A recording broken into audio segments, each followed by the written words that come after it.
अब वाल्मीकि रामायण के वर्जन में तो स्वयंवर है ही नहीं। भले ही मैं कहाँ भर भी हूँ, मैं जंगल में भी हूँ, तो भी एज अ क्षत्रिय ये मेरा कर्तव्य है कि मैं उनकी रक्षा करूँ।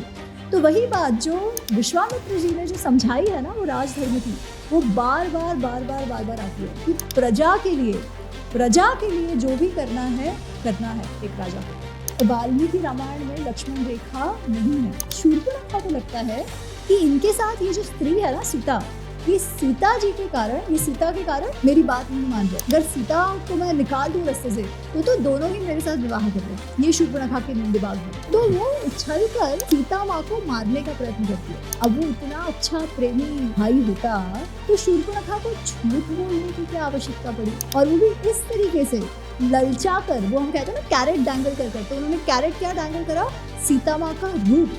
सीता माँ कोई अकेली स्त्री नहीं है जिसका अपहरण रावण ने किया था। रावण ने तो बहुत सारी स्त्रियों का अपहरण किया है, उनका वायोलेशन किया है, उनको रेप किया है, उन पर जबरदस्ती की है, बहुत सारी स्त्रियों का।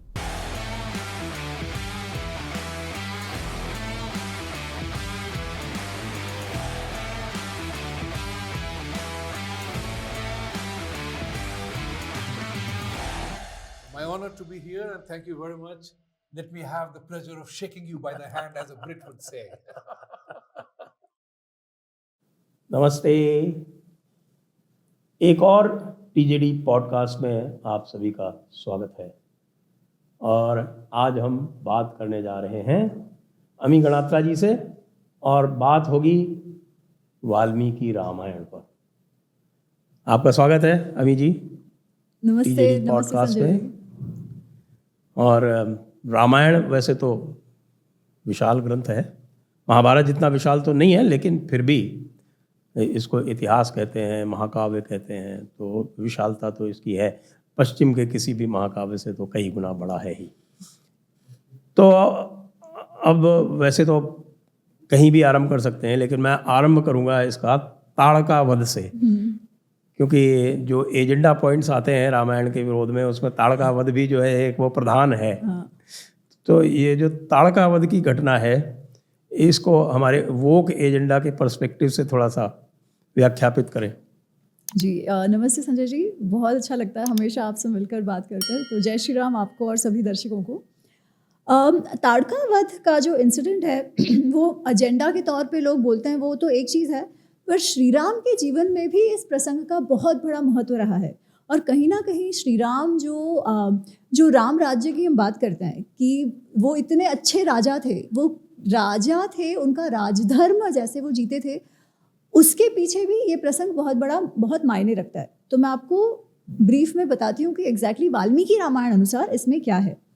तो जब श्री राम की आयु अराउंड 16 वर्ष की थी, तब विश्वामित्र जी दशरथ जी के अयोध्या के सभा में जाते हैं और कहते हैं कि मुझे आपका पुत्र चाहिए, मेरा जो यज्ञ है सिद्धाश्रम में, मैं कुछ संकल्प कर रहा हूँ उसको, तो मेरे यज्ञ के रक्षण के लिए मैं आपके पुत्र राम को लेकर जाना चाहता हूँ। तो पहले तो दशरथ नहीं मानते, उनको डर लग रहा है कि इतना छोटा उनका पुत्र है, वो कैसे ही राक्षसों के साथ लड़ाई करेगा। पर फिर वशिष्ठ जी समझाते हैं और फिर वो जाने देते हैं। तो वो जब अयोध्या से सिद्धाश्रम जो उनका प्रवास है, तब बहुत अलग अलग जगहों पर वो रुके हैं। एक बार जब वो गंगा पार कर उतरते हैं तो एक बहुत ही घना जंगल उनको दिखाई देता है। और ये जो घना जंगल है, वहाँ पर बहुत ऐसे डरावनी आवाज़ें आ रही हैं, कोई भी मनुष्य जीवित वहाँ पर हो ऐसा लग नहीं रहा है। तो एकदम बहुत घना जंगल, डरावने प्राणी, ऐसा सब भयंकर सा वो वहाँ का वातावरण हो चुका है। तो तब श्री राम पूछते हैं विश्वामित्र जी से कि ये क्या है, ये ऐसा क्यों हो गया है। तो विश्वामित्र जी कहते हैं कि ये यहाँ पर हमेशा से जंगल था ऐसा नहीं है, यहाँ पर 2 राज्य हुआ करते थे और ये एकदम चहल पहल वाले समृद्ध राज्य थे, जिसे ताड़का नाम की जो एक राक्षसी है उसने उनका विध्वंस कर दिया। और आज ऐसी हालत है कि कोई यहाँ पर जीवित नहीं रह सकता, कोई मनुष्य यहाँ पर जीवित नहीं रह सकता। तो ऐसे समृद्ध राज्यों को उसने पूर्णतः तबाह कर दिया था। और जब तक ये यहाँ रहेगी तब तक किसी भी मनुष्य को यहाँ आना भी संभव नहीं है। तो ऐसा ये जंगल है और ऐसा इसका अत्याचार है ताड़का का सब पर। तो तुम्हें आज ताड़का को मारना है। तो जैसे लोग आज की बात करते हैं कि भाई स्त्री ताड़का को मार दिया वगैरह, तो वो बात एक्चुअली श्री राम के भी मन में है, क्योंकि हमारे में तो स्त्री को मार नहीं सकते ना, अघन्य कहते हैं उनको।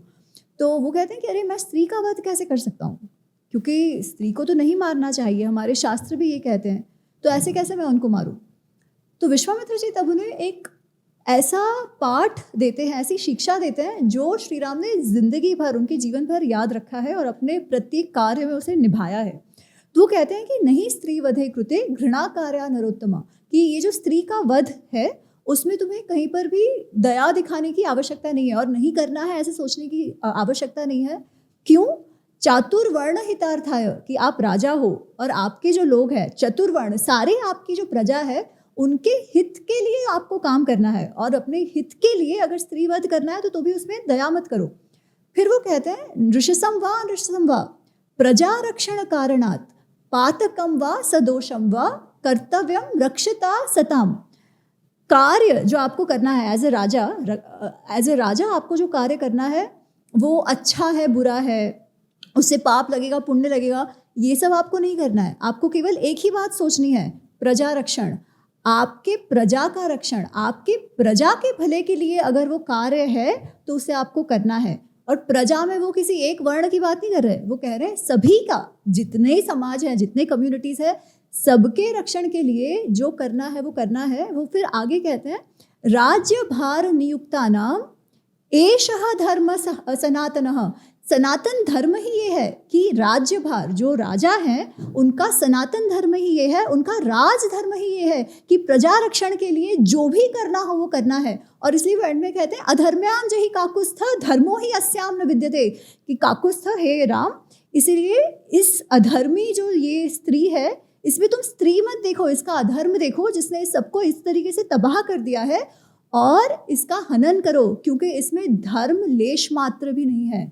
ये राजा का कर्तव्य ही यही है कि प्रजा की रक्षण के लिए जहाँ अधर्म हो रहा है उसको पूर्ण तरीके से उससे लोगों को बचाना है और उस अधर्म का निराकरण करके धर्म की स्थापना करनी है। यही राजधर्म है। और ये राजधर्म का पाठ विश्वामित्र जी ने श्री राम को दिया और श्री राम ने नित्य उसे निभाया। तो इस प्रसंग को अगेन वही ना, आइडेंटिटी, स्त्री पुरुष, lower caste higher caste, tribal, इससे देखने की आवश्यकता नहीं है। ये वो ताड़का को इसलिए नहीं मार रहे क्योंकि वो ट्राइबल है, वो ताड़का को इसलिए नहीं मार रहे क्योंकि उनको स्त्री से द्वेष है, नहीं, वो तो उल्टा उनके मन में भी है कि मैं स्त्री को कैसे मारूं। पर पॉइंट इज उसका कृत्य कैसा था, ताड़का का कृत्य कैसा था। अगर उसने स्त्री होते हुए भी ऐसा जघन कार्य किया है कि दुनिया भर का नुकसान हो रहा है तो वो तो अधर्म है ना, और उसको तो जो राजा है उसको दंड देना ही पड़ेगा। और इसी तरीके से इस प्रसंग को देखना चाहिए जी। और फिर वहाँ से फिर जब वो अहल्या का प्रसंग नेक्स्ट, वो भी हमारे जो एक्टिविस्ट्स हैं उनके लिए एक बहुत बड़ा राम के ऊपर या पूरी रामायण के ऊपर लांछन लगाने का कारण बनता है। अहल्या, जो जैसे मैं आपको बता रही थी संजय जी की, अहल्या की कथा तो बहुत उछाली जाती है और इस तरीके से दिखाया जाता है कि देखो बेचारी स्त्री, ना उसकी कोई गलती, फिर भी जो इंद्र है जिसने चीटिंग करी, जिसने इस तरीके से उनको डिसीव किया, उसे तो कुछ नहीं होता, वो तो ऐवे ही निकल लेता है क्योंकि वो तो पुरुष है, हमारा तो पुरुष प्रधान समाज है। और जो उनके पति है गौतम, वो भी उसको, जिसने परेशान किया उसे कुछ नहीं करते, और अहल्या मात्र को वो श्राप दे देते हैं। और फिर श्राप भी क्या कि एक छोटा सा लड़का आएगा, वो तुमको पाँव लगाएगा। अब सोचो ऐसी वो जो हम जिस भाव से देखते हैं कि प्रभु के चरण, वो तो उस भाव से नहीं देखते, इसलिए वो उसमें भी कहेंगे कि हाँ कोई पुरुष आके तुमको पाँव लगाएगा तो तब आपका उद्धार हो जाएगा। ऐसे कर करके वो लोग, जो हमारी जो लड़कियां हैं, उनके मन में इतना ज़्यादा कचरा भरते हैं कि पूछो मत। अच्छा, और जब ऐसे सोचो कि हाँ अगर ये कथा आप सही मानते हो कि हाँ अहल्या तो का कोई दोष नहीं था, इंद्र को तो कुछ नहीं हुआ, बेचारी को कोई दोष ना भी था फिर भी पत्थर बना दिया, तो हमको भी बुरा लगेगा। अगर कथा मालूम ना हो तो हमें भी लगेगा कि हाँ यार बेचारी के साथ अत्याचार क्यों हो। पर आप देखिए अहल्या को पंच सतियों में कहा जाता है, ये तो हम सब मानते हैं, अहिल्या, द्रौपदी, तारा, कुंती, मंदोदरी तथा। एग्जैक्टली। और वाल्मीकि रामायण अनुसार जो कथा आती है वो बहुत ही रोचक है। तो उसमें ऐसा होता है कि जब वो यज्ञ संपन्न हो चुका है सिद्धाश्रम में विश्वामित्र जी का, और फिर वापस वो मिथिला जा रहे होते हैं। तो जब मिथिला जाने से पहले, मिथिला के बाहर ही एक सुनसान सा आश्रम नज़र पड़ता है, इनको दृष्टि में आता है। तो श्री राम पूछते हैं कि ये सुंदर सी जगह है, सुंदर सा आश्रम है, पर ऐसा खाली क्यों है, सुनसान क्यों है, यहाँ कौन रहता है? तो विश्वामित्र जी कहते हैं कि ये आश्रम जो है ये ऋषि गौतम और उनकी जो पत्नी है अहल्या, उनका आश्रम है ये। और वो जब अहल्या का नाम लेते हैं ना, तब सबसे पहले तो वो एक बात कहते हैं कि ये उनकी जो बीवी है देवरूपिणी, उनकी पत्नी देवरूपिणी अहल्या, ये इस आश्रम में है। फिर वो अहल्या की कथा उनको सुनाते हैं। तो कथा में ऐसे होता है, जनरली हम जो समझते हैं उससे थोड़ा सा अलग है जो वाल्मीकि रामायण का वर्जन है वो। तो उसमें वो कहते हैं कि अहल्या जो है वो उनके नाम के अनुसार ही अत्यंत सुंदर और आकर्षक स्त्री हैं, और इंद्र उनके प्रति बहुत आकर्षित हो जाते हैं। तो वो मुनि वेश धारण कर कर, गौतम का वेश स्पेसिफाई नहीं किया है, वो कहते हैं मुनि वेश धारण कर कर वो अहल्या के पास आए और उन्होंने कहा संगमम त्वया सह इच्छामि, कि आपके साथ मैं संगम चाहता हूँ। अच्छा, अब आगे के जो श्लोक है वो बहुत इंटरेस्टिंग है, जिसमें हमें वाल्मीकि जी कहते हैं, या रादर विश्वामित्र जी जो कहते हैं श्री राम को, वो कहते हैं सहस्त्राक्षम विघ्नाय, ये जानकर कि ये इंद्र है, मति चकार दुर्मेधे देवराजस्य कौतूहलात्, कि उनको समझ आ गया था, विघ्नाय, वो समझ चुकी थी कि ये इंद्र हैं, पर इंद्र जैसे देवराज वो मुझे पसंद करते हैं। ये बात सोचकर उस कुतूहल में वो लैप्स ऑफ जजमेंट जैसा कहते हैं ना, तो अहल्या के द्वारा लैप्स ऑफ जजमेंट होता है, जानकर मति चकार दुर्मेधे, वो थोड़ा सा लैप्स ऑफ जजमेंट हो जाता है और वो मान जाती है। आज हम कंसेंट की बात करते हैं, अहल्या अपना कंसेंट देती हैं, और कई बार लोगों को बुरा लगता है कि अरे आपने ऐसे कैसे कह दिया। तो मैं कहना चाह रही हूँ, ये मैं नहीं कह रही, ये वाल्मीकि रामायण में लिखा हुआ जो है, मैं केवल वो प्रसंग सुना रही हूँ। तो उन्होंने हाँ कर दी, और फिर जब अभी आए नहीं है गौतम, उसके पहले ही वो जानती हैं कि जो हुआ वो सही नहीं हुआ, तो वो कहती हैं इंद्र से कि अब तुम जाओ, कि शीघ्रम गच्छ, जाओ तुम और मुझे और अपने आप को गौतम से बचाओ, ऐसे वो कहते हैं। उतनी देर में गौतम ऋषि आ जाते हैं और वो देखते हैं, उनको समझ आ जाता है कि क्या हुआ है। It is a case of infidelity, अगर आज की भाषा में हम देखें तो। अच्छा, अब वो सबसे पहले इंद्र को श्राप देते हैं, दंड देते हैं सबसे पहले इंद्र को। हमको संभव ये बात नहीं बताई जाती, तो उस इंद्र को कुछ नहीं हुआ और उसे छोड़ दिया, ऐसा नहीं है। इंद्र को नपुंसकता का वो श्राप देते हैं, और उसके पश्चात वो अहल्या से पत्थर बन जाने वाली कोई बात नहीं है। वो उसे कहते हैं कि वात भक्षा निराहारा, कि इस आश्रम में तुम रहकर तपस्या करो, निराहार रह के और केवल वायु खा के, बेसिकली निराहार रह के तुम यहाँ पर भस्म शायनी, नीचे ज़मीन पर रह के तुम तपस्या करो। जब तुम्हारी तपस्या खत्म होगी तब श्रीराम, मतलब जब श्रीराम आएंगे तब तुम्हारी तपस्या खत्म होगी, तब मैं आऊँगा। तो ये कहानी बताते हैं विश्वामित्र जी, और इसके आगे का तो और इंटरेस्टिंग है। हमें बताते हैं कि राम और लक्ष्मण तस्याः पादौ जग्रहतु, कि राम लक्ष्मण कर वो अंदर लेकर गए और कहा इनके पैर पड़ो, और अहल्या का जो डिस्क्रिप्शन दिया है, क्योंकि पत्थर तो नहीं है, तो इतनी तपस्या उन्होंने की है अपनी जो गलती थी उस बात को एक्सेप्ट कर कर। अब इनफिडिलिटी तो आज भी हम गलती मानेंगे ही ना, तो गलती को मान कर, उसे एक्नॉलेज कर कर उसके ऊपर वश पाने की तपस्या अहल्या जी ने करी है। इसलिए उस तपस्या से वो ऐसे जगमगा रही है, ऐसे तेजस्वी उनका व्यक्तित्व दिख रहा है, यशस्वी व्यक्तित्व दिख रहा है। और इसलिए विश्वामित्र जी कहते हैं राम और लक्ष्मण आप इनके पैर छुओ, और राम और लक्ष्मण अहल्या के पैर छूते हैं। वो पत्थर वाली कहानी यहाँ पर नहीं है, वो कुछ पुराणों से आती है, पर वाल्मीकि रामायण में ये बात नहीं है। और इस कथा, ये इस प्रकार की कथा है, इसके बाद भी हम अहल्या को पंच सतियों में एक मानते हैं। इसका कारण क्या है? इसका कारण हमको विश्वामित्र जी के स्वयं के जीवन से पता चलता है कि सारे ही मनुष्य हैं, हम सब में रजस है ना। तो काम क्रोध लोभ मोह हम सब पर हावी हो सकता है, हम सबसे कोई ना कोई गलती कभी ना कभी हो सकती है। तो गलती ना हो ये प्रश्न नहीं है, प्रश्न है कि क्या गलती हो जाए फिर क्या हम उसे मान कर उस वृत्ति को हमारे वश में कर सकते हैं क्या? वो जो इंद्रिय निग्रह की जो बात आती है वो हम कर सकते हैं क्या? विश्वामित्र जी ने ये किया। विश्वामित्र जी जो कौशिक राजा थे और कितने ही वर्षों की तपस्या के पश्चात वो विश्वामित्र बने थे। विश्वामित्र कब बने? जब उनके अपने सारे इंद्रियों पर, काम क्रोध लोभ मोह जो वृत्तियों पर उनका निग्रह हो गया, कंट्रोल हो गया। पर वो एक झटके में नहीं हुआ था, वो भी 3-4 बार उनसे गलतियां हुई और फिर उन्होंने तपस्या शुरू करी। तो वो तो समझते हैं ना कि मनुष्य वृत्ति क्या होती है, और ऐसी वृत्ति जो मनुष्यों की होती है उसमें इस स्त्री ने अपनी उस गलती को मानकर अपने इंद्रियों पर विजय पाने के लिए इतने वर्षों तपस्या करी। Life always gives us a chance if we accept our mistake and work towards getting control on our senses. This is the lesson of Ahalya's story, which is जो actually विश्वामित्र जी की स्टोरी के एकदम सिमिलर है। तो अगर हम कौशिक को विश्वामित्र और इतना बड़ा ऋषि मान सकते हैं तो अहल्या को भी तो सती मान ही सकते हैं। तो हमारा शास्त्र जो है वो वैसे देखा जाए तो इतना एम्पावरिंग है, केवल स्त्रियों के लिए नहीं, सबके लिए। और इस ये जो शिक्षा हमें मिलनी चाहिए उसकी बजाय हम एजेंडा पे चले जाते हैं। बट एनीवेज ये अहल्या की कहानी है जी।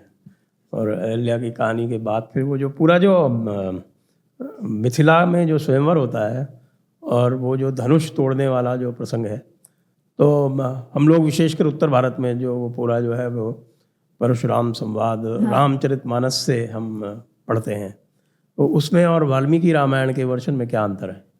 तो वाल्मीकि रामायण के वर्जन में तो स्वयंवर है ही नहीं वो जो हम सीता कल्याणम वाला देखते हैं वैसा नहीं है उसमें। वहाँ उस धनुष को लेकर, क्योंकि वो धरोहर है जो मिथिला के राजा हैं जनक, उनके पूर्वजों की धरोहर उनको मिली हुई है जो शिवजी का जो धनुष है। और वो धनुष जो है वो इतना मजबूत है कि 5000, तो हमको वाल्मीकि जी कहते हैं कि 5000 नवयुवक उसे खींच के ला रहे हैं। और वो क्यों ला रहे हैं? केवल इसलिए ताकि ये अयोध्या के जो राजकुमार विश्वामित्र जी के साथ आए हैं वो उसे देखें। इतनी सी बात है। विश्वामित्र जी ने राजा जनक को कहा है कि आप इनको दिखाओ उस धनुष को।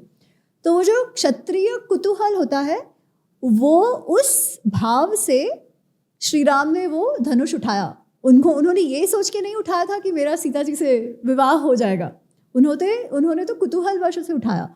पर वो लीला, श्री राम की लीला है कि जो 5000 नवयुवक उसे खींच के ला रहे थे वो अकेले उन्होंने उठा लिया और ऐसे प्रत्यंचा चढ़ा दी आराम से एकदम।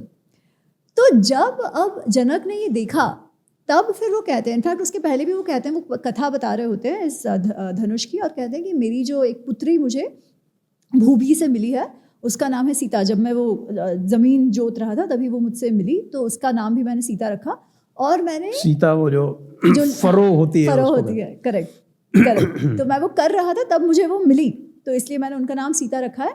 और वो मेरी पुत्री है और मैंने इनके लिए वीर्य शुल्क रखा था। वीर्य शुल्क मतलब उन्हीं से विवाह होगा जो इस धनुष्य पर प्रत्यंचा चढ़ा पाए।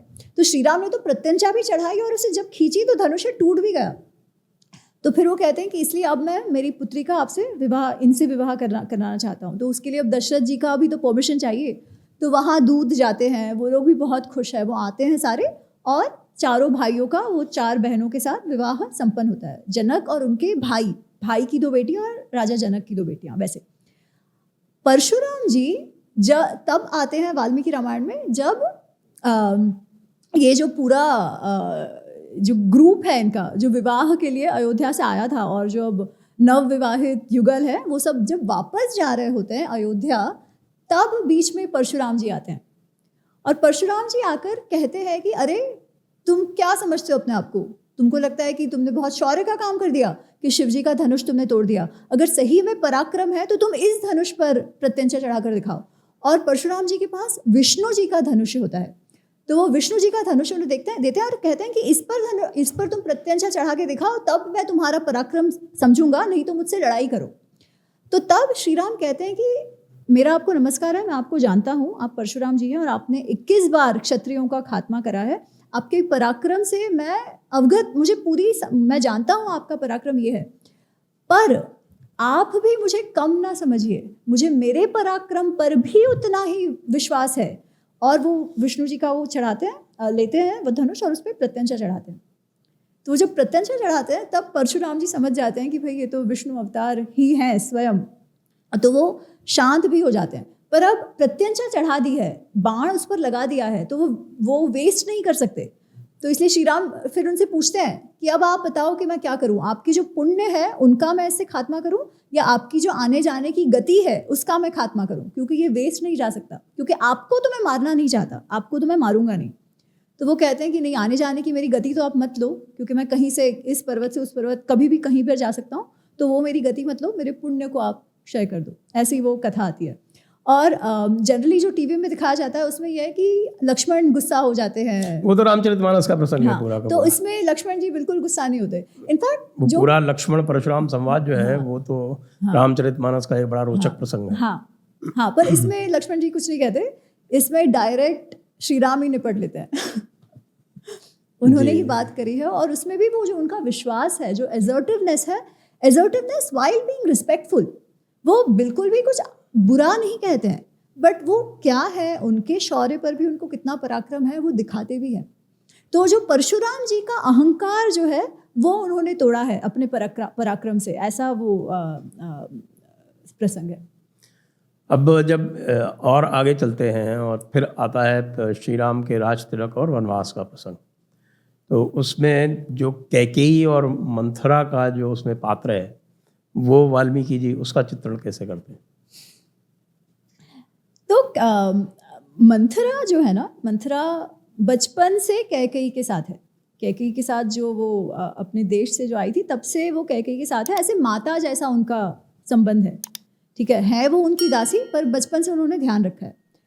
तो मंथरा को जब पता चलता है कि श्री राम को राजा बना दिया गया है तब उसे बहुत गुस्सा आता है, और वो कैकेयी को जाके कहती हैं, वो मंथरा और कैकेयी का जो डायलॉग है ना संजय जी, वो ऐसे ह्यूमन साइकोलॉजी को इतने सुंदरता से एक्सप्लेन करता है कि पूछिए मत।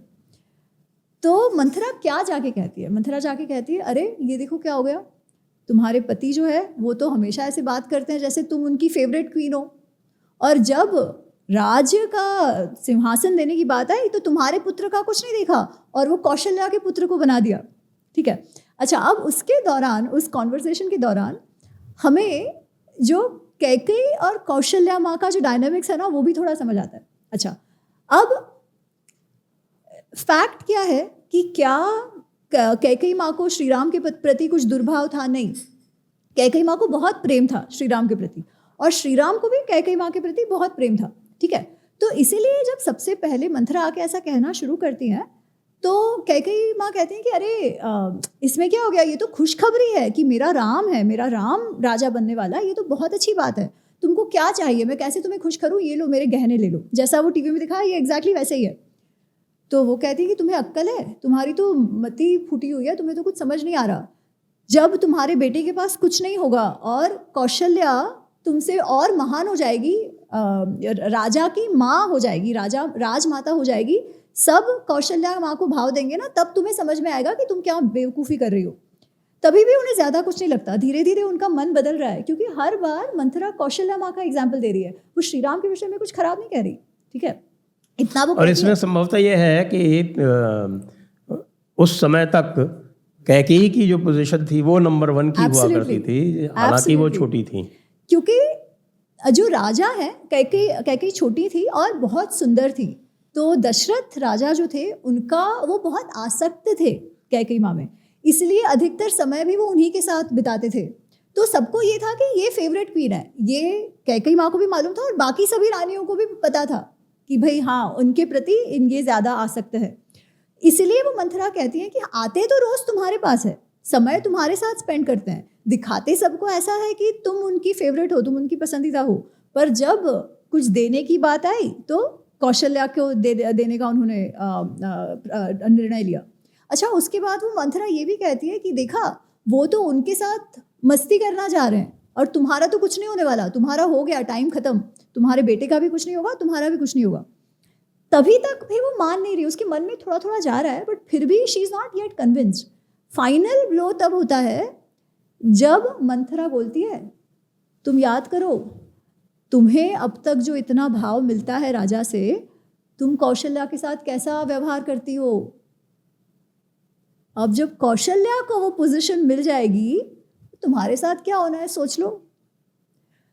तो कैकेयी माँ का जो गिल्ट है अपने जो राजा के और पत्नियों के संबंध में, जो व्यवहार, जो उन्होंने अहंकार दिखाया होगा, जो भी कुछ होगा, वो जो नेचुरल ये होता है मनोभाव, और अपने सौतनों के लिए, if I may use that word, तो वो है। तो उस बात को जब मंथरा ने याद करवाया ना कि अब तक तुम कैसा व्यवहार करती थी, अब याद करो तुम्हारे साथ क्या होगा, एंड कैकेयी माँ flips.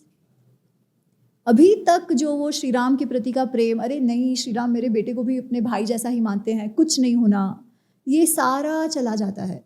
And she is like, अरे ये तो बात सही है, राजा तो ऐसा ही कर रहे हैं, राजा तो मेरे को डिसीव करने का प्रयत्न कर रहे हैं, राजा तो भाई दिखावा कर रहे हैं कि वो मुझे पसंद करते हैं, वो तो कौशल्या के साथ ही रहना चाहते हैं। ये सब उसके मन में फिर आने लगता है, और फिर वही वो क्रोधागार की जो बात होती है। अच्छा, अब कई बार लोग कहते हैं कि अरे मंथरा ऐसी, मंथरा वैसी। मंथरा तो एक दासी थी, ठीक है, उसकी जो बुद्धि थी वो क्या थी, she was loyal to Kaikeyi माँ। उसका जो भाव था वो कैकेयी माँ के लिए था, है ना। तो वो तो कैकेयी माँ का अच्छा देख रही थी, फॉर दैट मैटर। वो कुछ उनका बुरा हो जाए ये नहीं सोच रही थी, शायद उतनी दूर की दृष्टि भी मंथरा की नहीं थी। पर कैकेयी माँ तो समझ सकती थी ना, ज़्यादा समझदार वो थी। पर वही है कि कई बार हमारे अंदर का जो गिल्ट होता है वो हमसे ऐसे ऐसे व्यवहार करा देता है, फिर आगे जाके जिसके लिए हम ही पछताते हैं। तो वही है काम, क्रोध, लोभ, मोह, मद, मात्सर्य, इसी की बात है कि जब किसी एक के आवेश में आकर हम कोई भी कार्य कर लेते हैं या निर्णय कर लेते हैं तो फिर आगे पछताना ही पड़ता है। अब कुछ लोग कहते हैं कि नहीं, कैकेयी माँ को तो हमेशा से पता था, उन्होंने तो जानबूझ के ये रचा प्रसंग ताकि श्री राम जा सके और रावण को मार सके। तो वाल्मीकि रामायण में ऐसी कोई बात नहीं आती। वाल्मीकि रामायण में it's very plain and simple कि जो ह्यूमन साइकोलॉजी का जो प्ले है वो यहाँ पे घटित हुआ है। और वो 2 वरदान वाली बात जो है वो, और हाँ, तो वो एक्चुअली वो कैसे, तो वो भी मंथरा याद कराती है कि कैकेयी माँ को, कैकेयी माँ कहती है पर मैं करूँ कैसे, तो वो कहती है तुम याद करो, तुम्हें वो जो वरदान मिले हुए हैं, तुमने इनका जीवन बचाया हुआ है युद्ध में, तो अब समय है वो वरदान मांगने का। अच्छा, अब वरदान क्या मांगना, ये भी मंथरा ने समझाया है कि भरतस्य अभिषेचनम रामस्य अरण्य गमनम, कि राम को आप 14 वर्ष वन में भेज दो। तो कैकेयी माँ पूछती हैं कि 14 वर्ष क्यों, तो इसका भी लॉजिक है तो मंथरा कहती है कि अभी तक आपका जो पुत्र है भरत, वो तो अधिकतर अपने मामा के घर रहा है, राम हमेशा से यहाँ रहे हैं, तो लोगों का राम के प्रति जो प्रेम है वो अत्याधिक है। अगर राम उनके नज़रों के सामने रहे तो वो कभी भी भरत को एक्सेप्ट नहीं कर पाएंगे, अगर उसका राज्याभिषेक हो जाए तो भी। इसीलिए out of sight out of mind करना अत्यंत आवश्यक है, मंथरा समझाती है। और कहती है इसलिए जब 14 वर्ष वो चले जाएंगे तब क्या होगा, तब शांति से भरत जो है वो अपना पावर कंसोलिडेट कर पाएंगे, फिर कोई डरने की बात नहीं है। पर वही क्योंकि वो त्रेता युग की बात है, इसलिए ये दिमाग में नहीं आया कि भाई को मरवा दो। उसके बाद तो हमने देखा ही है ये था कि नहीं जीने तो दो, बट वनवास में खास तौर से जो समुदाय विशेष के राजवंश हुए हैं वहाँ पर तो अब आगे चलते हैं। राम वनवास के लिए प्रस्थान कर चुके हैं, और मैं जैसा रामचरितमानस में है वैसा बता रहा हूँ आपको, क्योंकि मैंने मुझे रामचरितमानस ही याद रहती है। वो पूरा नगर जो है वो उनके साथ में है, फिर वो एक सब सो रहे होते हैं तब वो निकल जाते हैं जी। सुषेण को भी पीछे छोड़ जाते हैं, और फिर आगे चल के फिर वो निषाद राज घोष से मिलते हैं। और रामचरितमानस में फिर वहाँ निषाद राजघोष से श्रृंगवेरपुर में मिलते हैं, फिर श्रृंगवेरपुर से वो गंगा मैया को पार करते हैं, वहाँ केवट का प्रसंग आता है।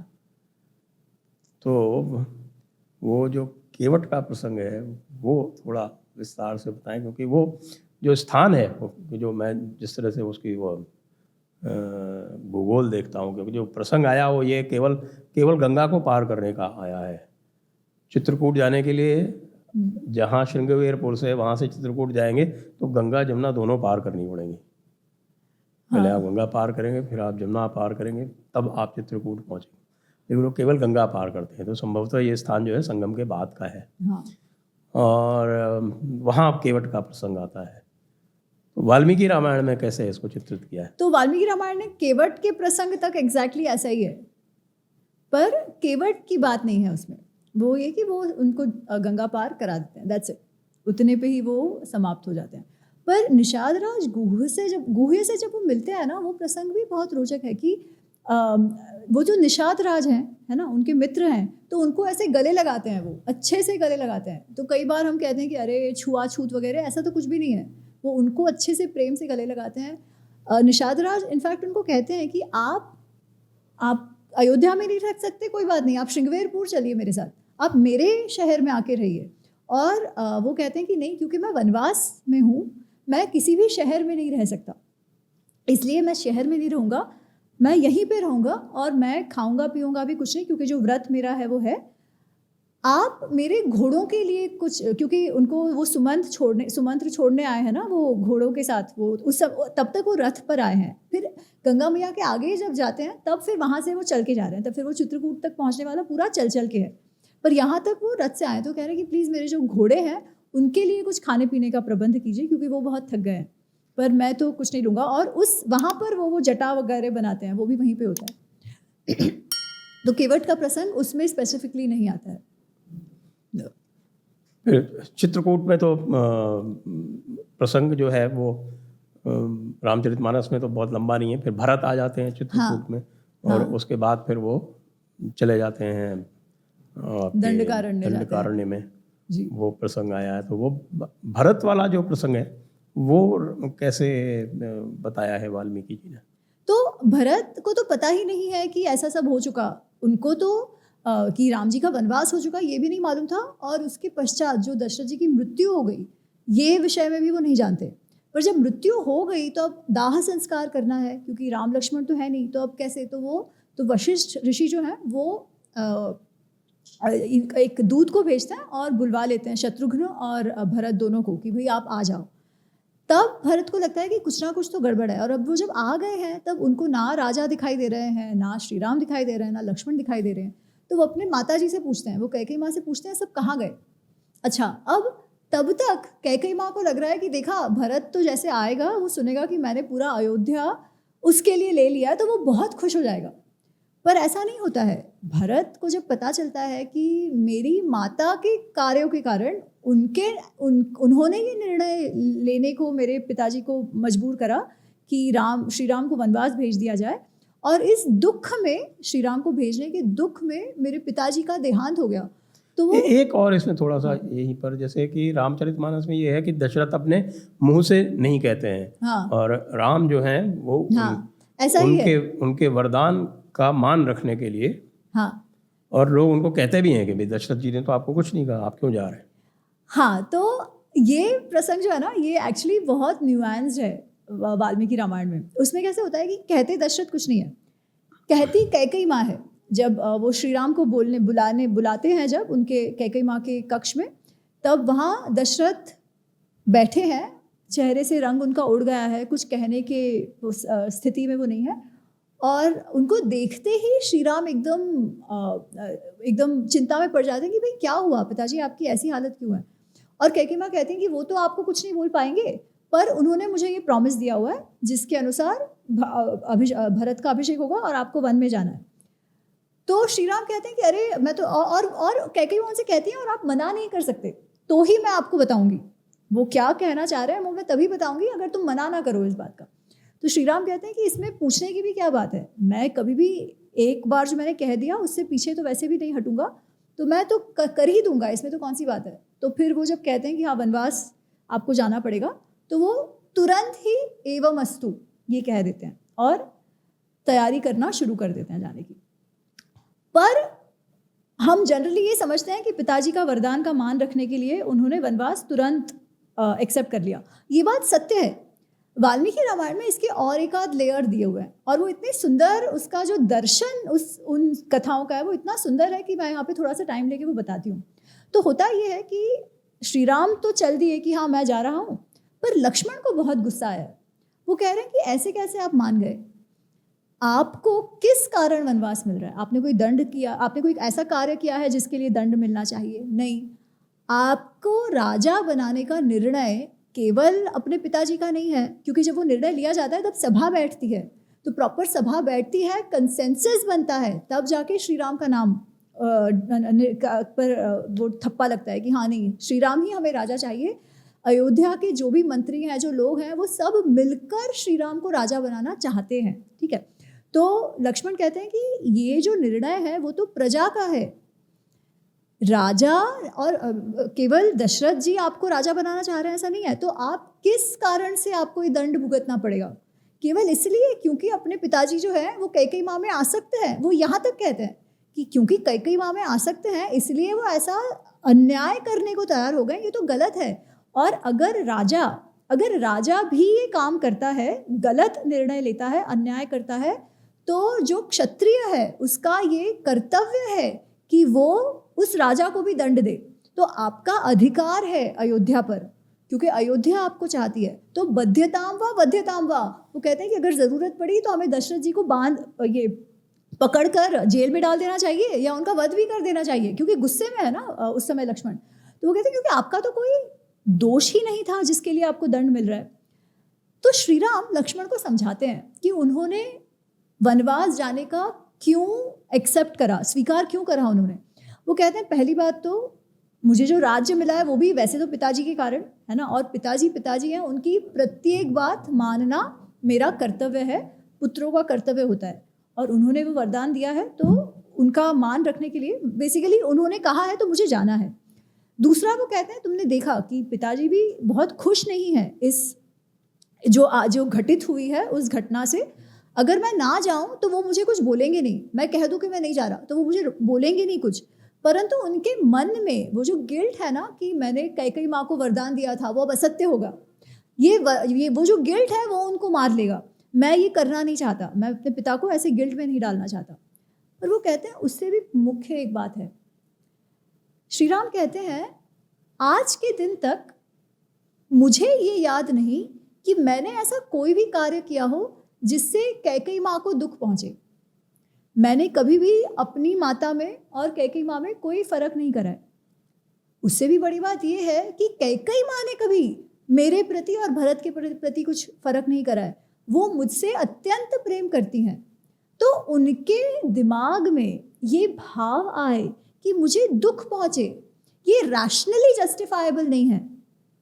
वो कहते हैं कि कृतांत एव द्रष्टव्यम मत प्रवासने, ये जो मेरा प्रवास, जो मुझ पर ये वनवास की बात आई है, वो मुझे कहीं ना कहीं इसमें कृतांत, इसमें नसीब का हाथ दिखता है, इसमें डेस्टिनी का हाथ दिखता है।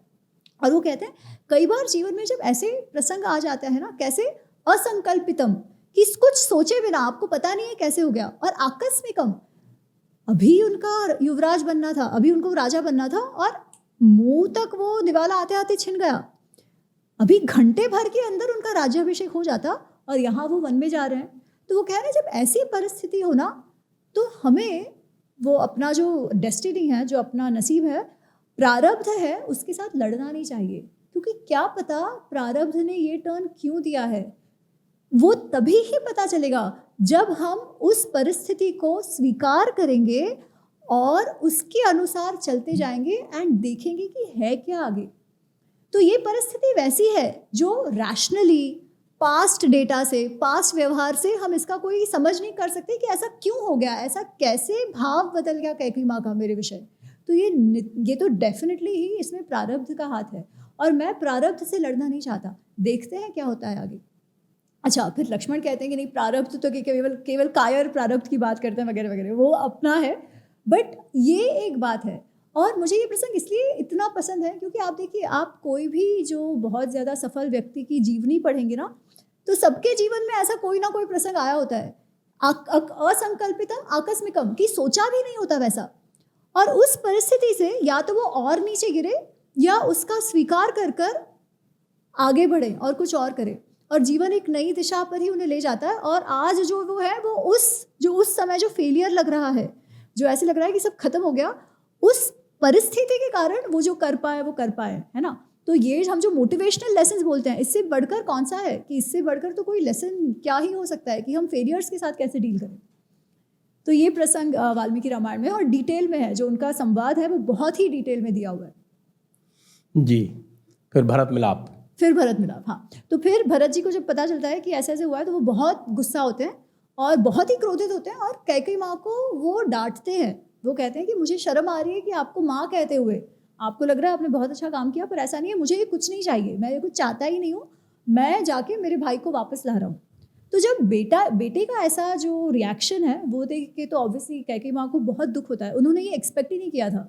तो वो जो झटका उनको लग गया ना, कि वो जो जिस माइंड स्टेट में वो थी, तो उनको झटका लग गया। और ऑफकोर्स तभी तो क्या करो, बेटा खो दिया, पति खो दिया, सब कुछ खत्म हो गया। क्यों? क्योंकि उस क्षण के मात्सर्य भाव में आकर उन्होंने तो सब खो दिया।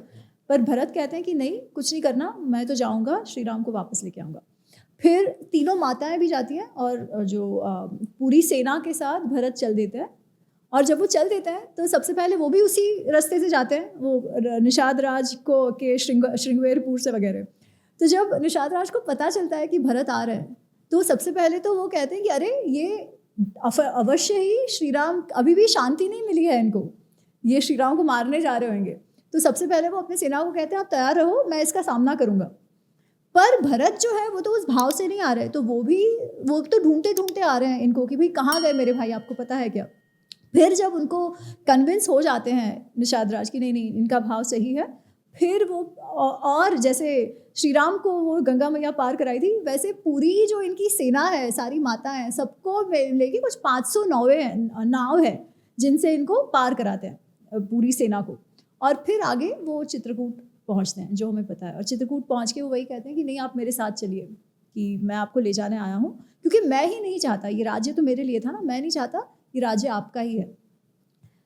उस समय एक बहुत अच्छा जो डिस्कशन होता है, तो सभी लोग समझाने का प्रयत्न करते हैं। श्री राम कहते हैं नहीं, कि मैंने जो वचन दिया है वो तो मुझे रखना ही है। क्या राजा जनक आते हैं वाल्मीकि रामायण में? राजा जनक उसमें नहीं आते, नहीं, राजा जनक जी का कोई रोल नहीं है उसमें। ये तो सारे अयोध्या के मिनिस्टर्स हैं, अयोध्या के मंत्री, सारे जो उनके राजगुरु हैं वो सारे हैं। अच्छा, उन राजगुरु में ऋषि वशिष्ठ तो है ही, पर और एक ऋषि है जिनका नाम है जाबाली। तो श्री राम जाबाली संवाद है ना, वो भी बहुत सुंदर है इसमें। तो जो जाबाली है वो श्री राम को कहते हैं कि अरे भाई तुम किस मेरे पिता मेरी माता ये किस संबंध को लेके बैठे हो, तुम्हारे पिता तो है नहीं, ये तो ऐसा है कि हम आए और चले गए। ये सारे जैसे हम कहीं जाते हैं और धर्मशाला में रुकते हैं और फिर आगे चले जाते हैं, ये सारे तो संबंध भी वैसे हैं, इनको पकड़ के रखने की आवश्यकता नहीं है। जब आपके पिताजी थे तब आप वनवास में आए, अब तो पिताजी नहीं है, अब काहे का आपका जो, अगर आपने जो कहा है कि मेरे पिताजी की बात माननी, तो कौन से पिताजी की बात, पिताजी तो अब है ही नहीं, तो आप वापस चलिए। ये पूरा जो अयोध्या का ऐश्वर्य है ये आपके लिए है, इसे क्यों ठुकरा रहे हो आप ये जंगल की ठोकरें खाने के लिए। पिताजी तो अब है नहीं, तो अब तो कोई मतलब ये आपको रखने की कोई आवश्यकता ही नहीं है, किसकी बात रखने की बात है, लोग आए लोग चले गए। तो वो बेसिकली कह रहे हैं कि जब कोई मृत्यु जिसकी हो जाती है तो उसके साथ जो आपका ट्रांजैक्शन हुआ है वो कोई मायने नहीं रखता। अच्छा, ये बात सुनकर श्री राम बहुत क्रोधित हो जाते हैं। वो कह रहे हैं कि एक ऋषि होकर आप मुझे कितनी गलत बात बता रहे हो, क्योंकि जैसा राजा होता है वैसी प्रजा होती है। मैं अपनी प्रजा पर क्या इसका एग्जाम्पल सेट करूंगा कि कोई क्योंकि मृत्यु हो गई तो क्या संबंध खत्म, क्या उस ट्रांजैक्शन की कोई वैलिडिटी नहीं है, क्या उसकी कोई सैंक्टिटी नहीं है। ये तो अधर्म वाली बात हो गई। जो स्वर्ग नर्क में नहीं मानेगा, जो एथीस्ट है, जो ये लाइफ है और कुछ नहीं आगे, इसमें मानेगा, वो कदाचित ये बात मान भी ले, पर धर्म अनुसार तो ये तो गलत ही है, क्योंकि कर्म और कर्मफल ये तो होता ही है, भले शरीर बदल जाए आत्मा तो है ही। तो ऐसे कैसे मैं क्योंकि पिताजी गुजर गए तो अपना वचन है वो तोड़ दूँ, ये तो बहुत गलत शिक्षा है आपकी। और वो क्रोधित हो जाते हैं। तो फिर वशिष्ठ जी उनको समझाते हैं कि नहीं, ऐसी बात नहीं है कि जबाली ये बात को मान रहे हैं, वो इसलिए कह रहे हैं कि हम सब चाहते हैं कि आप वापस आ जाओ, इसलिए आपको मनाने का प्रयत्न करें, आप क्रोधित मत होइए। बट एनीवेज, तो वो यहाँ पर प्रजा के हित का आर्ग्यूमेंट नहीं दिया गया। प्रजा के हित का आर्ग्यूमेंट इसलिए यहाँ पे फिट नहीं बैठता है क्योंकि भरत जो है वो तो है ना, और भरत के खराब राजा ऐसा तो है नहीं। तो श्री राम के बिना अयोध्या का कुछ काम धंधा नहीं होगा ऐसा तो नहीं है। ऋषि वशिष्ठ हैं, जो राजा दशरथ के सारे मंत्रीगण हैं, और वो जो जब शुरुआत में अयोध्या का जो डिस्क्रिप्शन आता है कि राजा कैसे हैं, मंत्री कैसे हैं, लोग कैसे हैं, उसमें वो मंत्री भी सारे बहुत कैपेबल है ऐसा दिखाया गया है ना। तो श्री राम के नहीं होने से प्रजा का एज सच कुछ बुरा नहीं हो रहा था। भरत भी राज करने के, बेसिकली एडमिनिस्ट्रेशन करने के लायक हैं। इसलिए वो कहते तो हैं कि आपकी प्रजा चाहती है प्रेमवश कि आप वापस आ जाओ, बट अगेन वो वही परिस्थिति है कि फिर उसमें किस बात का आप मायना रखो कि जो सैंक्टिटी ऑफ रिलेशन है या प्रजा का प्रेम। तो इसमें तो ये अधिक है ना। अगर कुछ नुकसान हो रहा होता है, ऐसा है कि अभी कोई करने वाला ही नहीं है अयोध्या का, किसी ने उस पर आक्रमण कर दिया, तब तो अलग बात होती, पर ऐसा तो नहीं था। वो तो वैसे ही चक्रवर्ती थे और वो भरत भी कैपेबल था ही मैनेज करने के लिए। इसलिए श्री राम कहते हैं नहीं, मुझे तुम पर भरोसा है, तुम संभालो अयोध्या को, मैं तुम्हारा प्रतिनिधि होके जिस वनों में जा रहा हूँ वहाँ की रक्षा मैं करूँगा, और जो राज्य है उसकी रक्षा तुम करो। और वो कहते हैं कि मैं आऊँगा वापस 14 वर्ष बाद, मैं डेफिनेटली वापस आऊँगा। इसलिए फिर भरत कहते हैं कि ठीक है, तो आप मुझे आपकी चरण पादुका दीजिए, और वो पादुका को मैं सिंहासन पर रखकर, वो जो बाहर, मैं अयोध्या में नहीं रहूँगा पर नंदीग्राम जो है वहाँ से बैठ के यहाँ का मैं राज्य करूँगा। और जैसे आप है, जिस तपस्या जटाधारी आप है, उसी वेश में मैं भी राज करूँगा आपके नाम से। और अगर आप 14 वर्ष में नहीं आएंगे तो फिर मैं अग्नि में कूदकर अपना जीवन समाप्त कर दूंगा। तो ये निर्णय होता है और श्री राम कहते हैं नहीं, मैं अवश्य ही लौटूंगा 14 वर्ष बाद। और वो राज्य स्वीकार कर लेते हैं 14 वो वर्ष राज्य, के बाद। हाँ, वो राज्य स्वीकार कर लिया उन्होंने कि 14 वर्ष बाद मैं राज्य ले लूंगा, पर तब तक तुम रहो, ताकि मेरा जो वचन है, जो पिताजी का, जो कैकेयी माँ को जो उन्होंने वरदान दिया है, वो भी रहे, और तुम 14 वर्ष राज भी करो, पर उसके बाद मैं आकर ले लूंगा। क्योंकि वो भरत वैसा कह रहे हैं, उनका भाव ये नहीं है कि मुझे ले लेना है वापस, पर भरत जी का भाव ऐसा है कि नहीं, ये आप ही का है, आपके नाम में मैं राज कर रहा हूँ। राज तो क्या, एडमिनिस्टर कर रहा हूँ। राज हम सोचते हैं कि हाँ राज कर रहे हैं, वैसे नहीं, वो ध्यान रख रहे हैं, पालन कर रहे हैं उनका। हाँ, हमारे तो प्राचीन परंपरा में जो राजा और प्रजा का संबंध था वो तो अलग प्रकार का था, जैसा आज है ना, वो उस प्रकार का नहीं था। तो धर्मराज हुआ करता था, वो धर्म राज्य। एब्सोल्युटली। उसके बाद फिर वो चले जाते हैं दंडकारण्य, क्योंकि उनको लगता है कि अयोध्या वाले बार बार आते रहेंगे यहाँ पर, इसलिए वो दंडकारण्य चले जाते हैं। फिर बहुत सारे ऋषि मुनियों से मिलते हैं, बहुत सारे राक्षसों का संहार करते हैं, इत्यादि इत्यादि। और जो दंडकारण्य का आज का जो मार्ग बताया जाता है वो लगभग वही है, वो महाकौशल राज्य के आसपास जहाँ उनके नाना जी का राज्य था, लेकिन उनके नाना जी को पता नहीं चलता। नहीं उसके विषय में बात भी नहीं हुई है बिल्कुल। पर ये जो जब वो दंडकारण्य जाते हैं ना, और आपने कहा राक्षसों का संहार करते हैं, उसके पहले एक संवाद है। तो मुझे दोनों महाभारत रामायण में ना ये जो संवाद लोगों के बीच होते हैं वो बहुत पसंद है, क्योंकि बहुत ज़्यादा सीखने को उसी से मिलता है। तो सीता जी और श्री राम जी का एक संवाद है। तो जब वो लोग दंडकारण्य जाते हैं, पहुँचते हैं, तो बहुत सारे ऋषि मुनि श्री राम के पास आते हैं और कहते हैं कि यहाँ पे बहुत सारे राक्षस हैं जो हमारे यज्ञों को भंग कर देते हैं, वो मनुष्य भक्षी राक्षस हैं, तो हमको मार देते हैं, हमारा कोई पूजा करने नहीं देते, बहुत हमें त्रस्त कर दिया है उन्होंने, तो उन राक्षसों से आप हमारी रक्षा करिए। आजकल तमिलनाडु में है।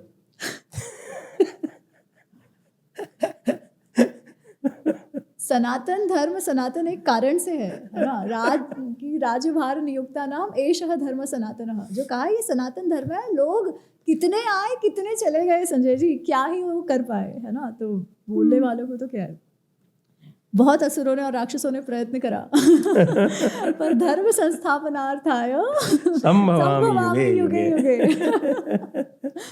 नहीं तो वो जो दिति और अदिति वाली जो कहानी है ना, वो भी इससे संबंध रखती है, क्योंकि जो दिति का अर्थ होता है फाइनाइट, मतलब सीमित, और अदिति जो है वो असीमित। तो जो सीमित काल चक्र वाले जो हैं ना, वो वन लाइफ वाले, वो सब असुर हैं। और जो अनंत काल वाले हैं, काल चक्र वाले हैं, वो संसार जिसको कहते हैं, संसरति इति संसार, वो वाले जो हैं वो अदिति के पुत्र हैं, बाकी दिति के पुत्र हैं। तो दिति के पुत्र और अदिति के पुत्र में सतत संग्राम चलता रहता है। चलता ही रहता है। तो तब जो प्रसंग आता है कि जो ऋषि मुनि है वो श्री राम से आके कहते हैं कि आप हमारी रक्षा करिए।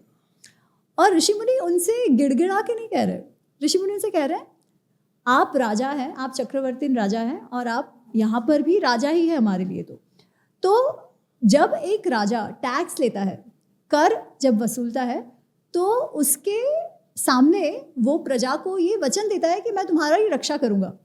हम ऋषि हैं, हम सन्यासी हैं, हम टैक्स तो नहीं भरते, पर हम जो भी पूजा पाठ, जो यज्ञ आदि करते हैं, इससे जो पुण्य अर्जित होता है उसका 25% जो है, उसका 1/4, 1/4 भाग वो राजा को जाता है।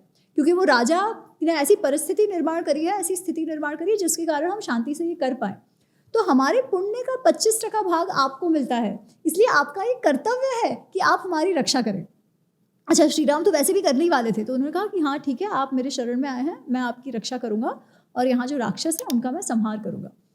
तो सीता जी कहती हैं कि अरे आप क्यों ऐसा कर रहे हो, हम तो तपस्वी बन के आए हैं, हम यहाँ कोई योद्धा बन के लड़ने तो नहीं आए हैं। जो तपस्या जिसे करनी है, तपस्वी जिसे रहना है, उसे ये हिंसा करने की आवश्यकता नहीं है।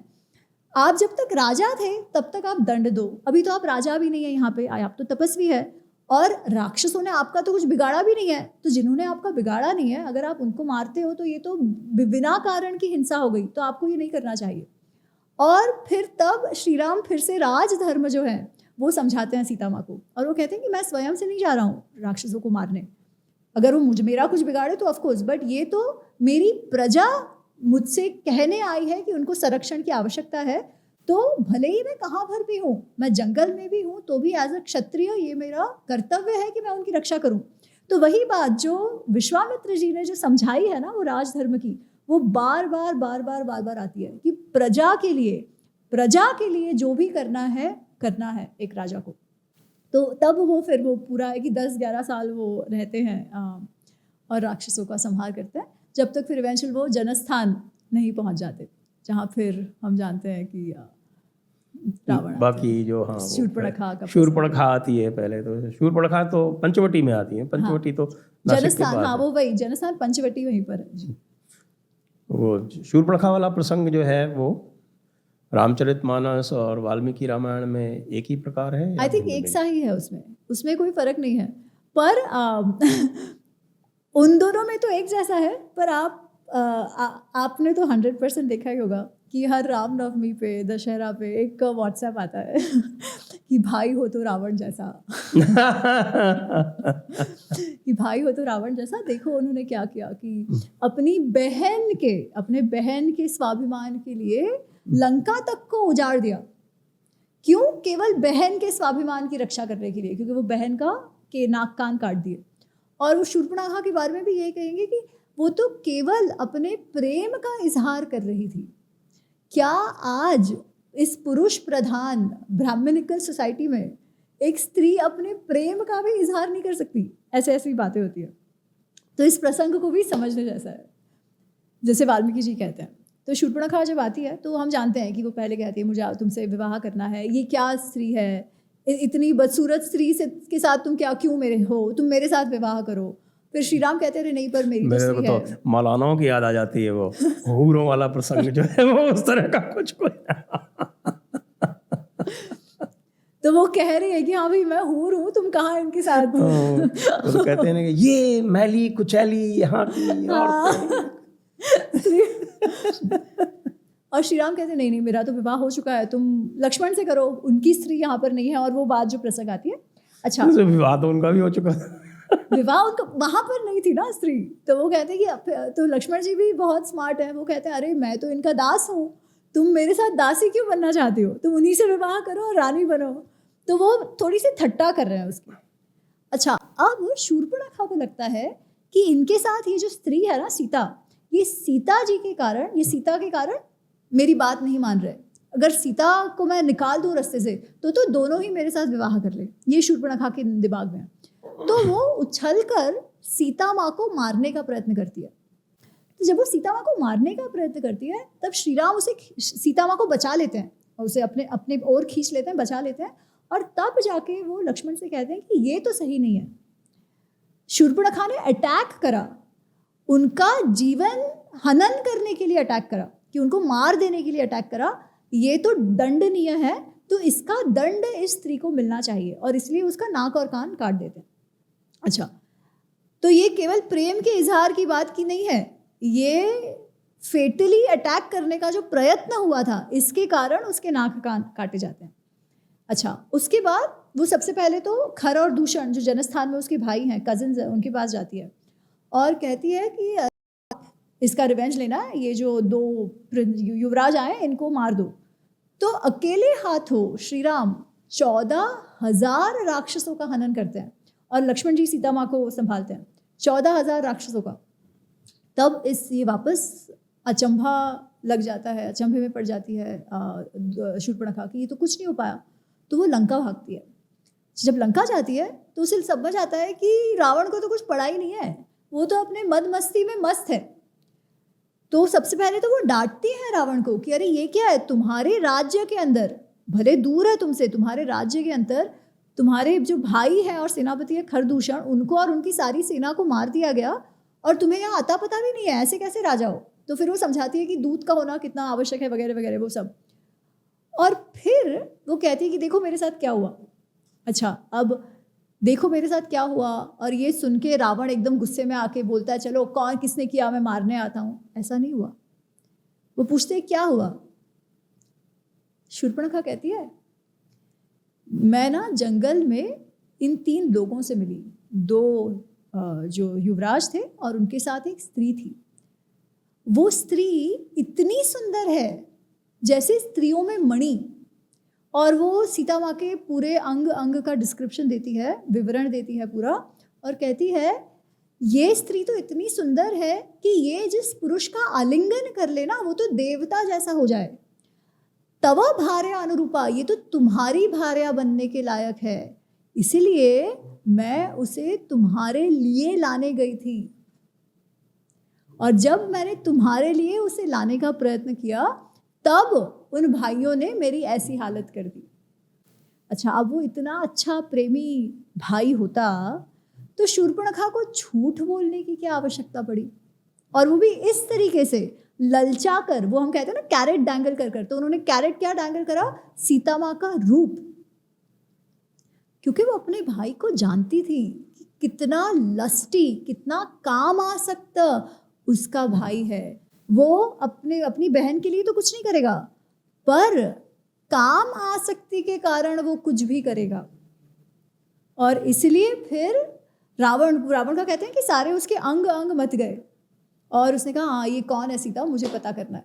और फिर वो जाते हैं, क्योंकि सीता माँ कोई अकेली स्त्री नहीं है जिसका अपहरण रावण ने किया था। रावण ने तो बहुत सारी स्त्रियों का अपहरण किया है, उनका वायोलेशन किया है, उनको रेप किया है, उन पर ज़बरदस्ती की है, बहुत सारी स्त्रियों का। तो कई बार लोग ये भी कहते हैं कि नहीं रावण तो कंसेंट के लिए रुका सीता माँ के, नहीं ऐसी कोई बात नहीं है। तो शूर्पणखा वध के बाद फिर वो जो सीता हरण वाला जो पूरा प्रकरण होता है मारीच के साथ में, वो सब वो भी अलग अलग दिखाया गया है। आदि पुरुष में तो बिल्कुल अलग से दिखाया गया। मैंने आदि पुरुष नहीं देखी, मेरी हिम्मत ही नहीं हुई। हाँ, मैंने कहा वहाँ बैठ के ऐसे हृदय जलाने का कोई मतलब नहीं है, कोई अर्थ नहीं। मैंने भी नहीं देखी। लेकिन उसकी चर्चा बहुत हुई। हाँ। तो ये कथा में यानी कि हमारे रामचरितमानस में और वाल्मीकि रामायण में एक ही प्रकार से आया है या अलग अलग है इसमें? तो इसमें तो यही होता है, वाल्मीकि रामायण में ये है और रामचरितमानस का आप बताइएगा कि जब रावण ने ठान ली है कि मुझे सीता चाहिए, तो वो सबसे पहले मारीच के पास जाते हैं और मारीच को कहते हैं कि मैंने इस राम के विषय में सुना है, वो तो ऐसा है कि उसके पिताजी ने भी उसे त्याग दिया है। वो ऐसे बात कहते हैं कि अयोध्या का वो राजकुमार है, पर उसके तो वो तो ऐसा अधर्मी है कि उसके पिताजी ने भी उसे त्याग दिया है, और अब वो यहाँ उसकी पत्नी के साथ रहता है और यहाँ पे उन दोनों ने मिलकर शूर्पणखा के साथ ऐसा कर दिया, तो अब मुझे उसकी पत्नी को उठा के लाना है।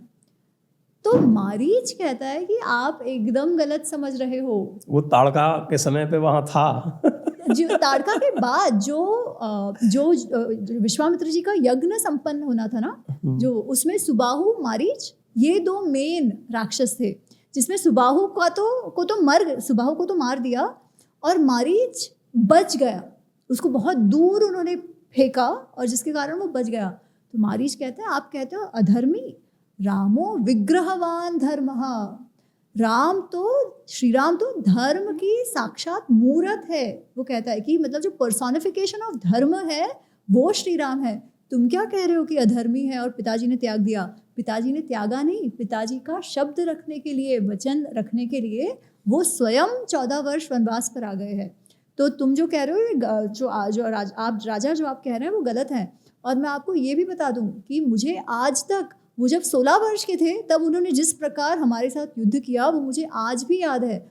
और पिछले 10 वर्षों में उन्होंने जिस प्रकार राक्षसों का संहार दंडकारण्य में किया है वो भी मैं जानता हूँ। उनके नाम मात्र से मैं डर जाता हूँ, मुझे रात को वो नाइटमेयर्स होते हैं उनका नाम सुनकर। इसलिए आप ऐसा मत समझिए कि आप जाओगे और उनकी पत्नी को उठा के ले आओगे और कुछ नहीं होगा।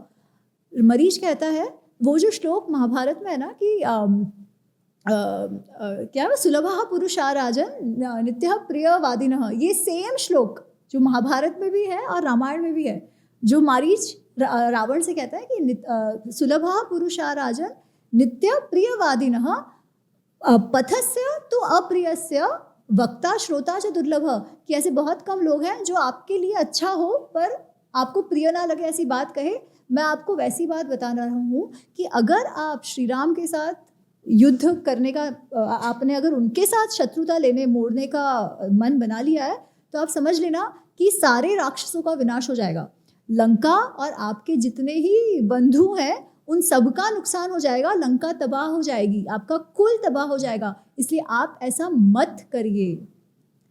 पर रावण ने तो ठान लिया है, उसे लग रहा है कौन क्या कर सकता है, और उसे तो पता है वरदान मिला हुआ है, भगवान कुछ नहीं कर पाएंगे तो ये मनुष्य तो क्या ही कर लेगा। तो वो कहता है कुछ नहीं, मैं तुम्हारा राजा हूँ और राजा होने के नाते मैं तुमको आदेश देता हूँ कि तुम्हें मेरा साथ देना होगा। अब तुम सोच लो तुमको क्या करना है, तुम साथ नहीं दोगे तो तुम्हें दंड मिलेगा। तो मारीच कहता है कि अगर आपने ठान ही लिया है तो मैं क्या कहूँ, पर ये बात आप समझना कि ये कार्य जो भी होगा उससे सारे राक्षस भुगतेंगे ज़रूर। और वो जो हम कहते हैं कि वो जो विचित्र मृग बन के वो सीता जी को आकर्षित करने का प्रयत्न करता है। तो ये वाल्मीकि रामायण में लक्ष्मण रेखा का इसमें विवरण है क्या? वाल्मीकि रामायण में लक्ष्मण रेखा नहीं है तो रामचरितमानस में भी नहीं। हाँ, रामचरितमानस में भी नहीं है। मुझे अभी पता चला कि जो कृत्तिवास रामायण है वेस्ट बंगाल, जो बंगाल की, उसमें उन्होंने एक्चुअल वो रेखा का उल्लेख है, वहाँ से वो आती है बात।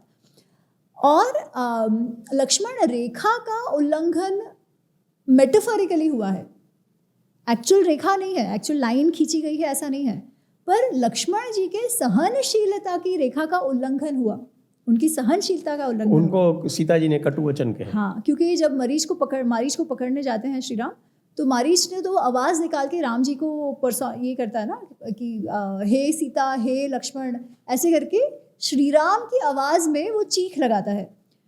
तो लक्ष्मण कहते हैं ये तो हो ही नहीं सकता, ये तो डेफिनेटली कोई राक्षस का कार्य है, क्योंकि ये हो ही नहीं सकता कि श्री राम ऐसी कोई चीख लगा सके। पर सीता माँ है, वो उनका प्रेम श्री राम के लिए इतना अधिक है, वो कहती है नहीं, तुम जाओ लक्ष्मण, तुम्हें जाकर उनको संभालना चाहिए, तुम्हें देखना चाहिए, उन्हें बचाना चाहिए, वो कहीं ना कहीं कुछ उनके साथ गड़बड़ हुई है, तुम जाओ। तो लक्ष्मण कहते हैं नहीं, मुझे तो कहा है कि मुझे यहाँ रुकना है, आपका ध्यान रखना है, और ऐसा हो ही नहीं सकता कि उन्हें कुछ हो, तो आप निश्चिंत रहिए। पर पहले सीता माँ गुस्सा हो जाती हैं, वो कुछ कहती हैं, पहले लक्ष्मण इग्नोर कर देता है, पर उससे सीता माँ को और गुस्सा आता है और वो और ऐसे शब्द कहती हैं लक्ष्मण को कि लक्ष्मण कहता है कि अब आपके जो शब्द है ना वो मेरे कानों में लोहे के, जो पिघला हुआ लोहा डालो ना वैसे चुभ रहे हैं, तो ये वन देवता आपकी रक्षा करे, मैं जाता हूँ। और इस प्रकार उसकी सहनशीलता सीता माँ के शब्दों से टूटी और उनके वो लक्ष्मण के सहनशीलता की रेखा का उल्लंघन हुआ। वो मेटाफोरिकल है जो हम फिर वो एक्चुअल लाइन के रूप में देखते हैं। और फिर उसके बाद शबरी का प्रसंग आता है क्या? शबरी का प्रसंग है। शबरी का प्रसंग आता है कि वो किष्किंधा जाने से पहले शबरी माँ से मिले हैं, पर वो झूठे बेर का प्रसंग नहीं है, फर्क इतना है सिर्फ। ठीक है। और फिर जब किष्किंधा पहुँचते हैं और हनुमान जी से जो उनकी भेंट हाँ। होती है वो किस प्रकार से आया है? जब तो किष्किंधा जब वो पहुँचते हैं तो सुग्रीव जो वहाँ पर्वत के ऊपर रह रहा है उसे पता चल जाता है कि ऐसे 2 युवराज आए हुए हैं जो बहुत ही शक्तिशाली हैं, उनके जो धनुष है वो बहुत बड़े हैं, वो है तो तपस्वी वेश में, पर अगर आप उनका रूप और तेज देखो तो डेफिनेटली कहीं ना कहीं का युवराज होंगे, वो राज ऐश्वर्य जीने के लायक है। तो वो बहुत डर जाता है।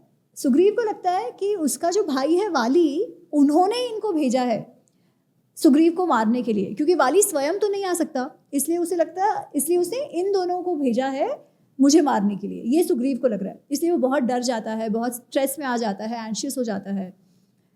तो सुग्रीव के एक मंत्री हैं और मित्र हैं जिनका नाम है हनुमान जी।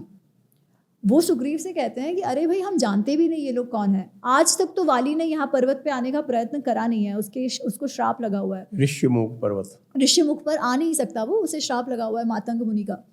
इसलिए आप क्यों टेंशन ले रहे हो, हम पता तो करें ये कौन है, कहीं हमारे काम के लोग हों, तो आप ऐसे डरिए मत, सोच समझ कर कोई भी निर्णय करना चाहिए। तो सुग्रीव कहते हैं हाँ ये बात सही है, हमें सोच समझ कर निर्णय करना चाहिए, ये जो लोग हैं ये कौन है, इनकी परीक्षा करनी चाहिए और फिर ही हमें पता चलेगा कि इनसे हमें बच के रहना है या क्या बात है। तो सुग्रीव हनुमान जी को ही कहते हैं कि आप जाओ और पता लगाओ। तो वेश बदल कर हनुमान जी जाते हैं और वो ये 2 भाइयों के पास पहुंचते हैं और एकदम उनकी प्रशंसा करने लगते हैं बहुत ही सुंदर वाणी में। वो कहते हैं कि अरे आप दोनों तपस्वी वेश में हो, पर आप हो कौन, आपके तेज के सामने तो यहाँ का जो पंपा सरोवर और सब कुछ है वो सारा ही, मतलब आपके तेज के सामने तो वो एकदम फीका पड़ रहा है। आपका जो आपका शरीर देख के, आपके सिंह जैसे स्कंध देख के यहाँ के जो प्राणी हैं वो भी भाग रहे हैं, वो भी डर रहे हैं। आप लोग हो कौन, आप कोई देवता हो या आप कोई राजा हो या आप कौन हो, आप देव पुरुष जैसे मालूम पड़ते हो। तो इस प्रकार से हनुमान जी उनकी प्रशंसा करते रहते हैं। अच्छा, अब श्री राम जी और लक्ष्मण कुछ नहीं कहते, वो केवल सुनते रहते हैं, इनको जितना बोलना है बोलते देते हैं। पर हनुमान जी भी कितना बोले, मतलब किसी की प्रशंसा आप कर रहे हो तो सामने वाला कुछ तो बोले। और आप देखिए हमारी नेचुरल इंस्टिंक्ट है कि कोई हमें कुछ भी अच्छा कहेगा तो हम एकदम खुश हो जाते हैं और कुछ ना कुछ बोल देते हैं अपने विषय में, पर इन्होंने कुछ नहीं कहा। तो ये जो रिएक्शन इनका था ये भी हनुमान जी के लिए थोड़ा सा अजीब सा था। तो वो कहते हैं कि मैं आपकी इतनी प्रशंसा कर रहा हूँ, आप मुझे बोल क्यों नहीं रहे हो कि आप दोनों हो कौन, आप कुछ भी उत्तर क्यों नहीं दे रहे हो मुझे। तभी भी ये लोग कुछ नहीं बोलते। अब हनुमान जी समझ जाते हैं कि ये लोग भी बहुत स्मार्ट हैं, इनको पहले मुझे बताना पड़ेगा कि मैं कौन हूँ, जब मैं मेरा परिचय दूंगा तभी ये देंगे, ये मेरी बातों में आने वाले में से नहीं है।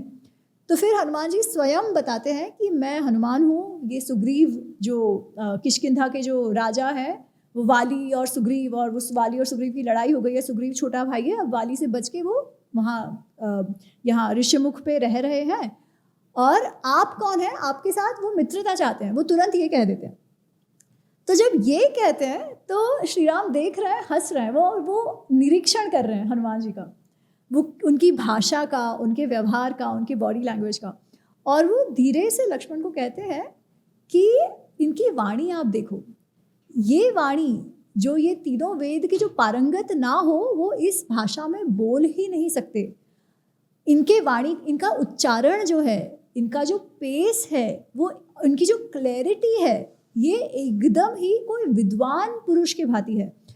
और अंत में तो ये लंबा सा डिस्क्रिप्शन है, वो जो कहते हैं कि इनकी वाणी कितनी सुमधुर, सुंदर और मति मतलब इंटेलिजेंट इनकी वाणी है, और इनका बोलने का ढंग भी कितना विद्वानों जैसा है कि जो वेद में पारंगत ना हो वो ऐसे बात नहीं कर सकता। और फिर वो कहते हैं कि एवं गुणैः युक्तः यस्य स्यु कार्य साधकः, कि ऐसे गुणों से भरपूर, ऐसे गुणों से युक्त जिसका कार्य साधक हो, जिसके लिए काम, जिसके एम्प्लॉइज ऐसे हों जिसमें ये सारे गुण हो, उसका क्या तस्य सिद्ध्यर्थी सर्व कार्यः, वो कहते हैं कि उसके जो सारे कार्य हैं वो सिद्ध हो जाएंगे अगर कोई दूत या किसी का एम्प्लॉय, किसी का मंत्री इनके जैसा हो तो वो अत्यंत प्रसन्न हो जाते हैं हनुमान जी को मिलकर और हनुमान जी की ये वाणी सुनकर, और उनकी बुद्धि जो उन्होंने देखी कि जिस प्रकार वो वार्ता कर रहे थे, फिर जिस प्रकार उन्होंने जज किया कि ये बोलेंगे नहीं बोलेंगे, फिर जिस प्रकार उन्होंने सामने से आके कहा कि भाई मैं ये हूँ, तो फिर लक्ष्मण जी जवाब देते हैं और वो कहते हैं कि अच्छा हम भी सुग्रीव को ही ढूंढने आए हैं, हम भी उनसे मित्रता चाहते हैं। तो जब बहुत सफाई से, साफ मन से जब हनुमान जी ने कहा कि सुग्रीव का परिचय दिया, तब इन्होंने भी कहा कि हाँ हम भी सुग्रीव से ही मिलने आए हैं। फिर हनुमान जी वापस अपने वेश में आकर उनको सुग्रीव के पास लेके जाते हैं और फिर वहाँ पर उनकी बातें होती हैं, अपना दुख दर्द वो शेयर करते हैं और उनकी मित्रता हो जाती है। तो ऐसा वो प्रसंग है। अच्छा, ये जो वानर जाति की बात आती है, हाँ, तो वानर जाति जो है इसको अलंकारिक रूप में लिया जाता है कि वानर जो है वो एक जनजाति का नाम है। हाँ। तो वाल्मीकि रामायण में कैसे? तो वाल्मीकि रामायण में वानरः वनचारिणः ऐसा दिया हुआ है, ठीक है। वो कपि और ये शब्द भी यूज करते हैं, पर मेन है वानरः वनचारिणः।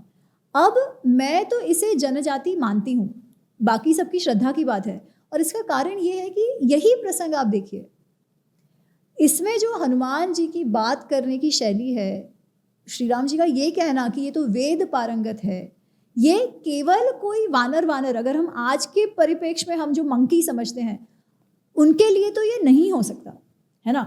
उसके पश्चात जो वानरों के स्किल्स की बात हुई है, जो किष्किंधा नगर की बात हुई है, वो जो सेतु बनाते हैं, वो सेतु में जो इंजीनियरिंग कौशल की बात हुई है, ये मनुष्यों का ही हो सकता है, ये किसी जनजाति का ही हो सकता है, इसलिए मैं तो जनजाति ही मानती हूँ। अच्छा, जो डिस्क्रिप्शन जो दिया हुआ है, क्या उसमें फिर पूंछ की बात आई है? तो हाँ, वो भी आई है। तो हो सकता है कि ये कुछ वेश उनका ऐसा हो। आज भी आप देखिए, आप कितने सारे ट्राइबल्स देखेंगे ना, तो उनका वेश एक प्रकार का होता है, जैसे वो कैमोफ्लाज हो जाए जंगल में जहाँ रह रहे हो, तो कदाचित वैसा भी होगा, कदाचित कुछ स्पेसिफिक फिजिकल फीचर्स वाली जनजाति रही होगी, पर बस्तर मेंटली में एक इस प्रकार की जनजाति पाई जाती है जिसका नाम वानर है, और उनके अच्छा। यहाँ इस प्रकार की परंपरा है कि वो वेश वानरों का बना के पूंछ लगा के घूमते हैं। इस तरह की बातें आई हैं। तो ये तो एक सामान्य रुचि की बात हो गई।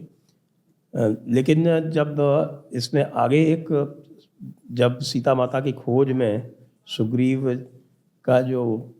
जो वर्णन करते हैं वो पूरे भूगोल का, तो उसके ऊपर सुग्रीव एटलस करके नीले पुस्तक भी ने लिखी है, बनाई उनका लेक्चर्स भी है। तो वो एक बड़ा ही अद्भुत एकदम अद्भुत।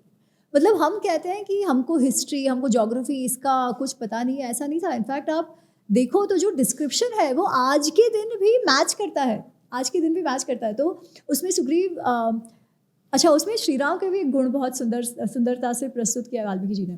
तो सुग्रीव जब अपने सारे सेनाओं को सबको बुला लेता है कि भाई अब हमें ढूंढना शुरू करना है, तब वो सबसे पहले श्री राम से पूछते हैं कि आप बताइए अब हमें क्या करना चाहिए। श्री राम कहते हैं नहीं, एक्सपर्ट आप हो, ज्योग्राफी के एक्सपर्ट आप हो, भूगोल के एक्सपर्ट आप हो, आप बताओ क्या करना चाहिए। तो ऐसे नहीं क्योंकि अरे मैं तो राजा हूँ तो मैं ही निर्णय लूंगा, ये नहीं। वो कह रहे नहीं, एक्सपर्ट आप हो, आप निर्णय लीजिए, इस बारे में आप निर्णय लीजिए, जब मिल जाए और युद्ध की बात होगी तभी फिर आई विल लीड।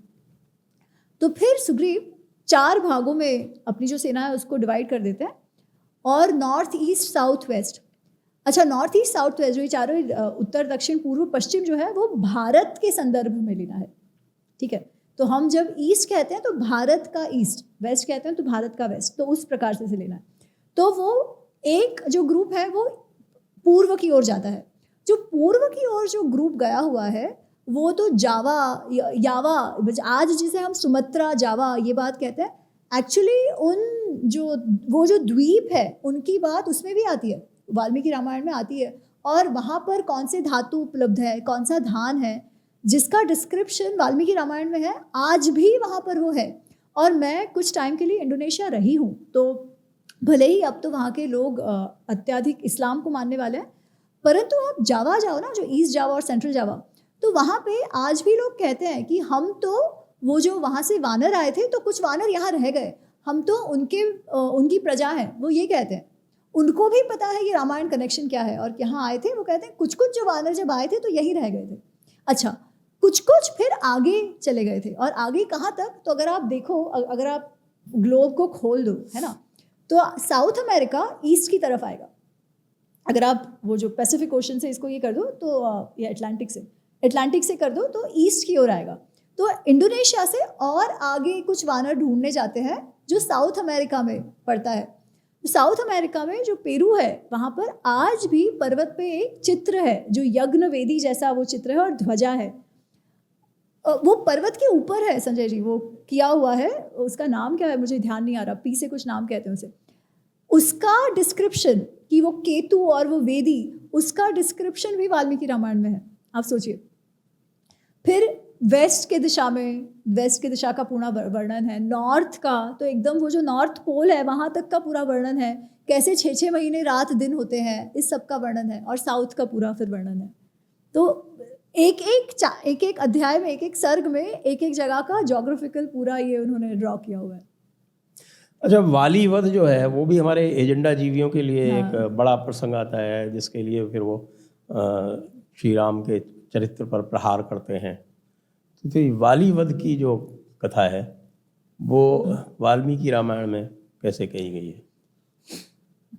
वाली वध एक्चुअली एजेंडा जीवियों का तो है, पर साथ में ना मुझे लगता है कहीं ना कहीं बहुत सारे जो मानते भी हैं उनको भी कहीं ना कहीं इस प्रसंग से कुछ ना कुछ क्या कहते हैं, अच्छा नहीं लगा या कंफ्यूजन हुआ, आप कह सकते हैं।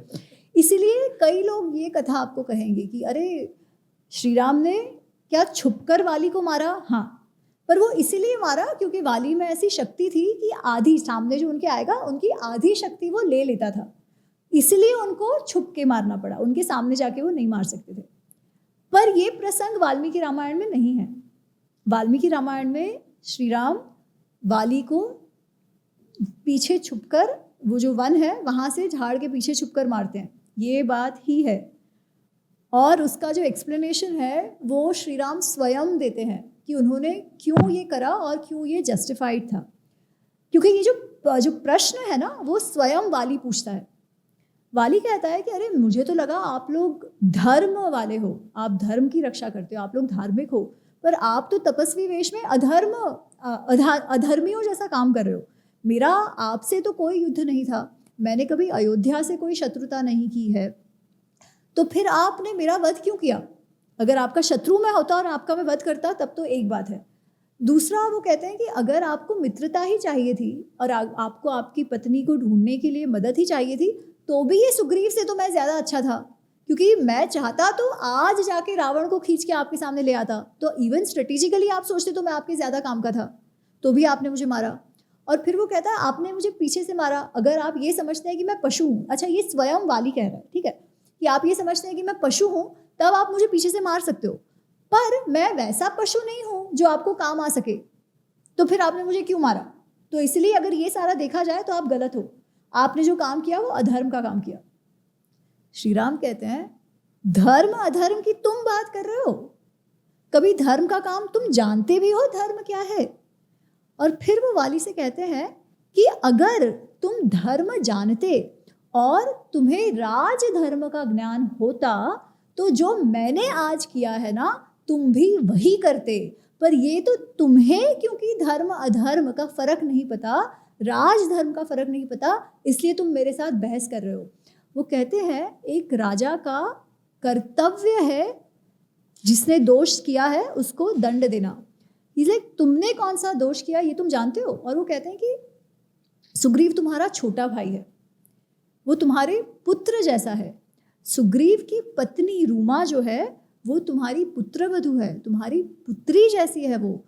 तुमने रूमा को जबरदस्ती सुग्रीव के जीते जी उसके मर्जी के विरुद्ध तुम उसे उठाकर लेकर गए और तुमने उसे वायोलेट किया।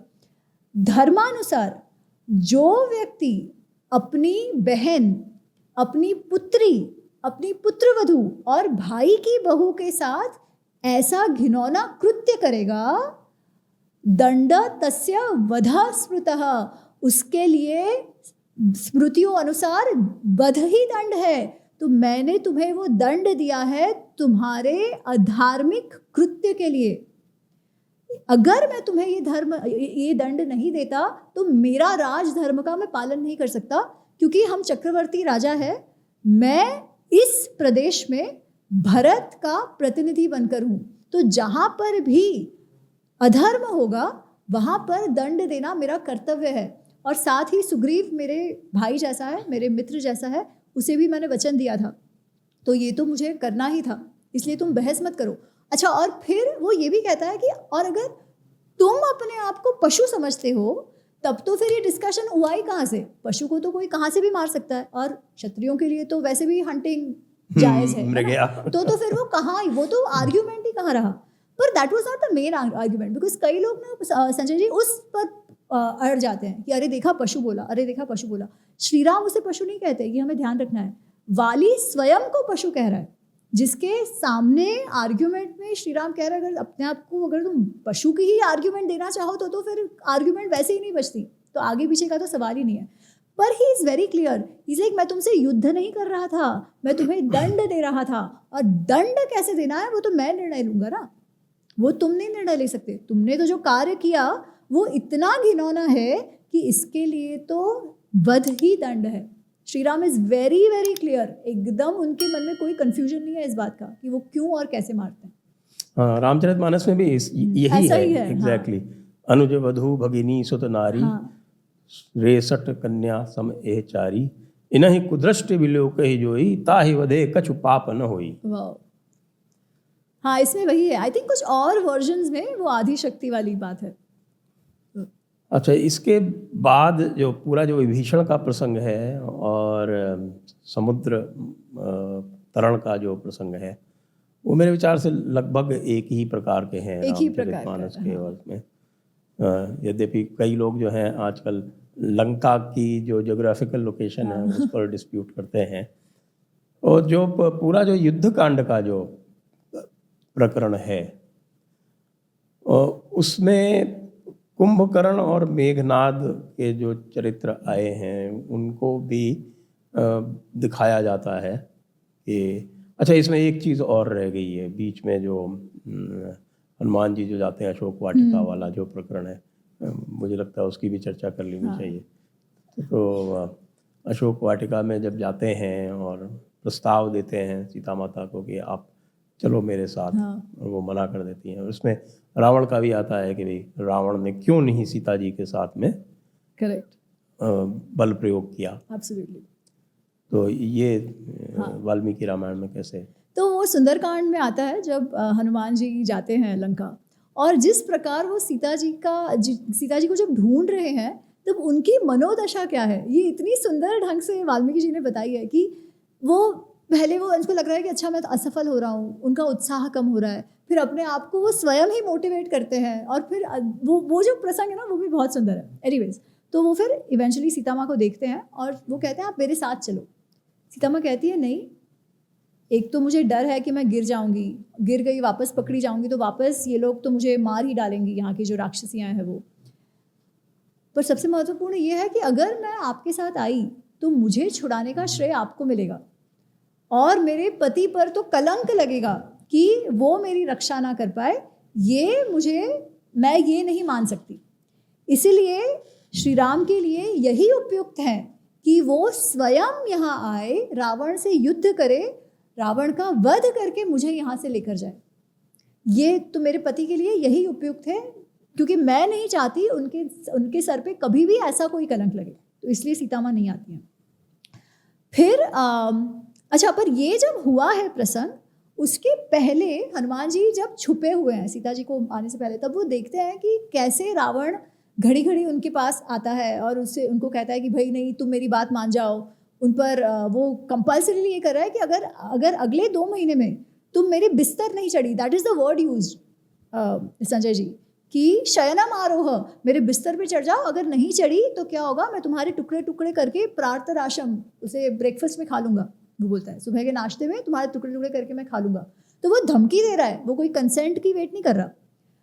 पर फिर जब वो अशोक वाटिका ध्वस्त हो जाती है वो और सबको पता चल जाता है कि ऐसा हुआ, कोई ऐसा वनचारी वानर आया है और सब देखते हैं उनको, तब रावण का एक मंत्री है महापार्श्व करके।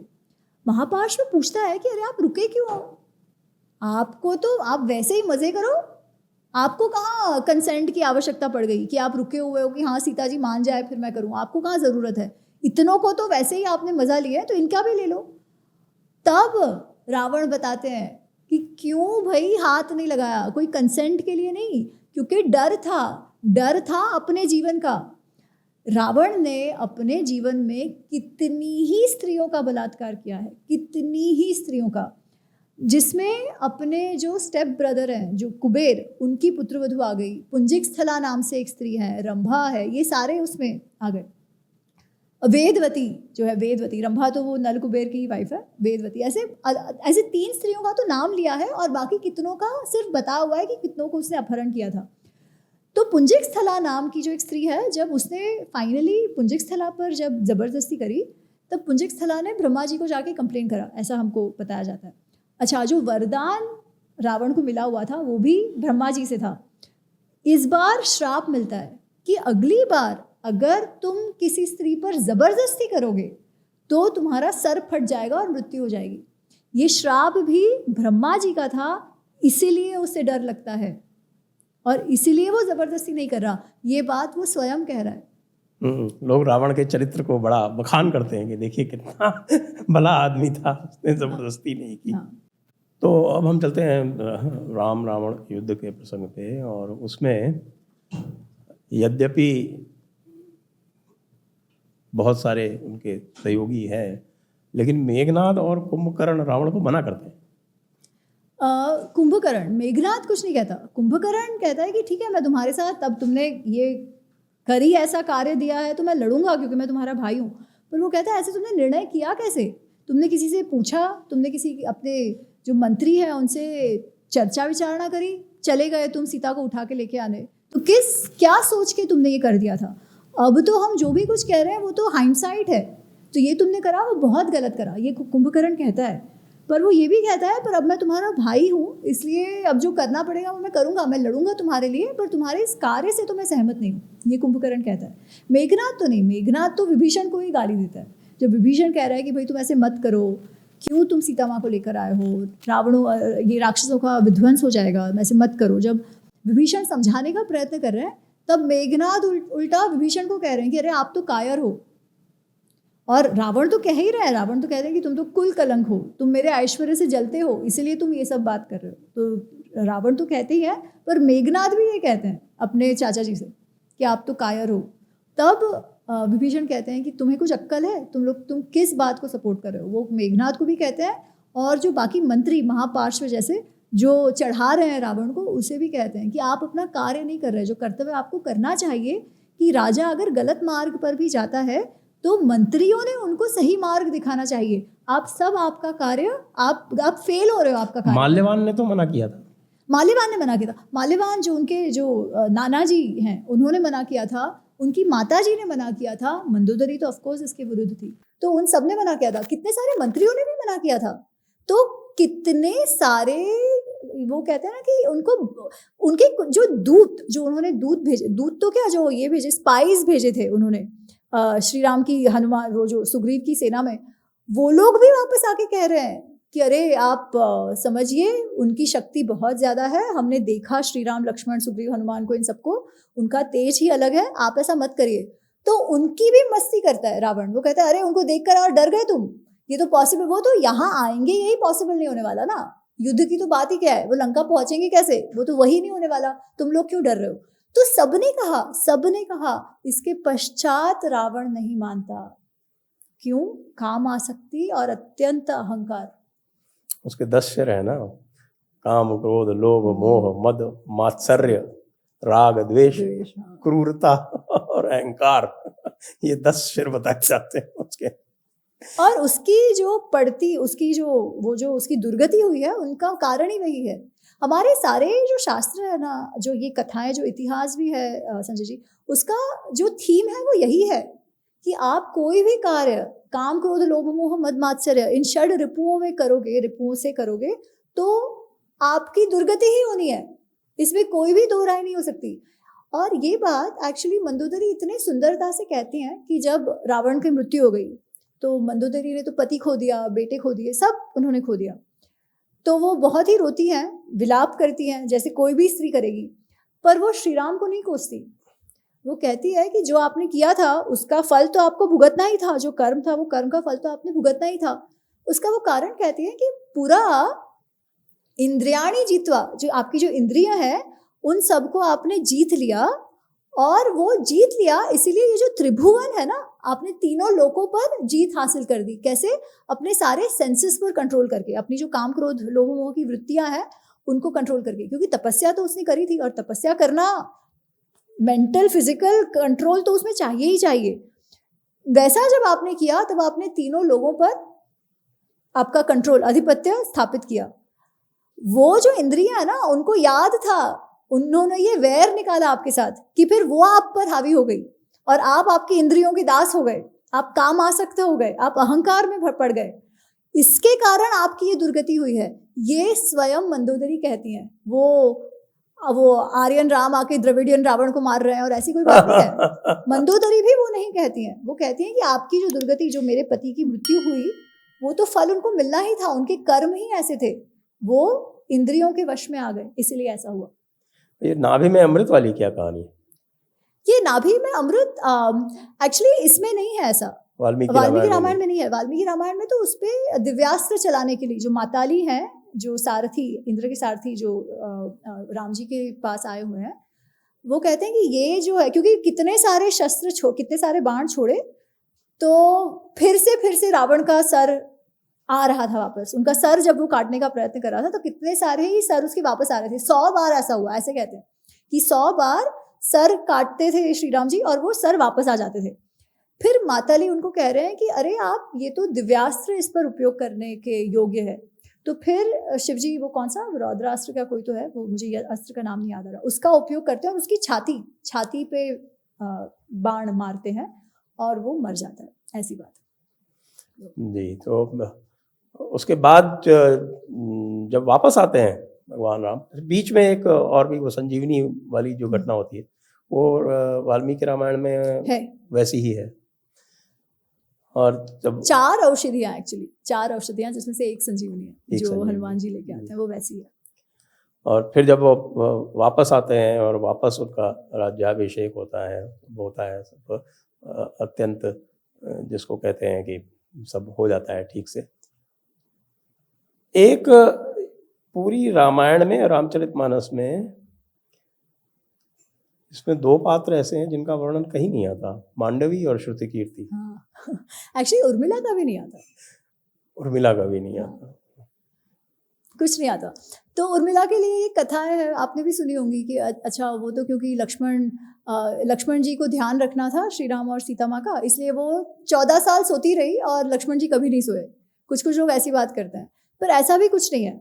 उर्मिला जी के बारे में हमें कुछ मालूम ही नहीं है, एटलीस्ट रामायण में उनका किसी के विषय में कोई बात नहीं है। जी।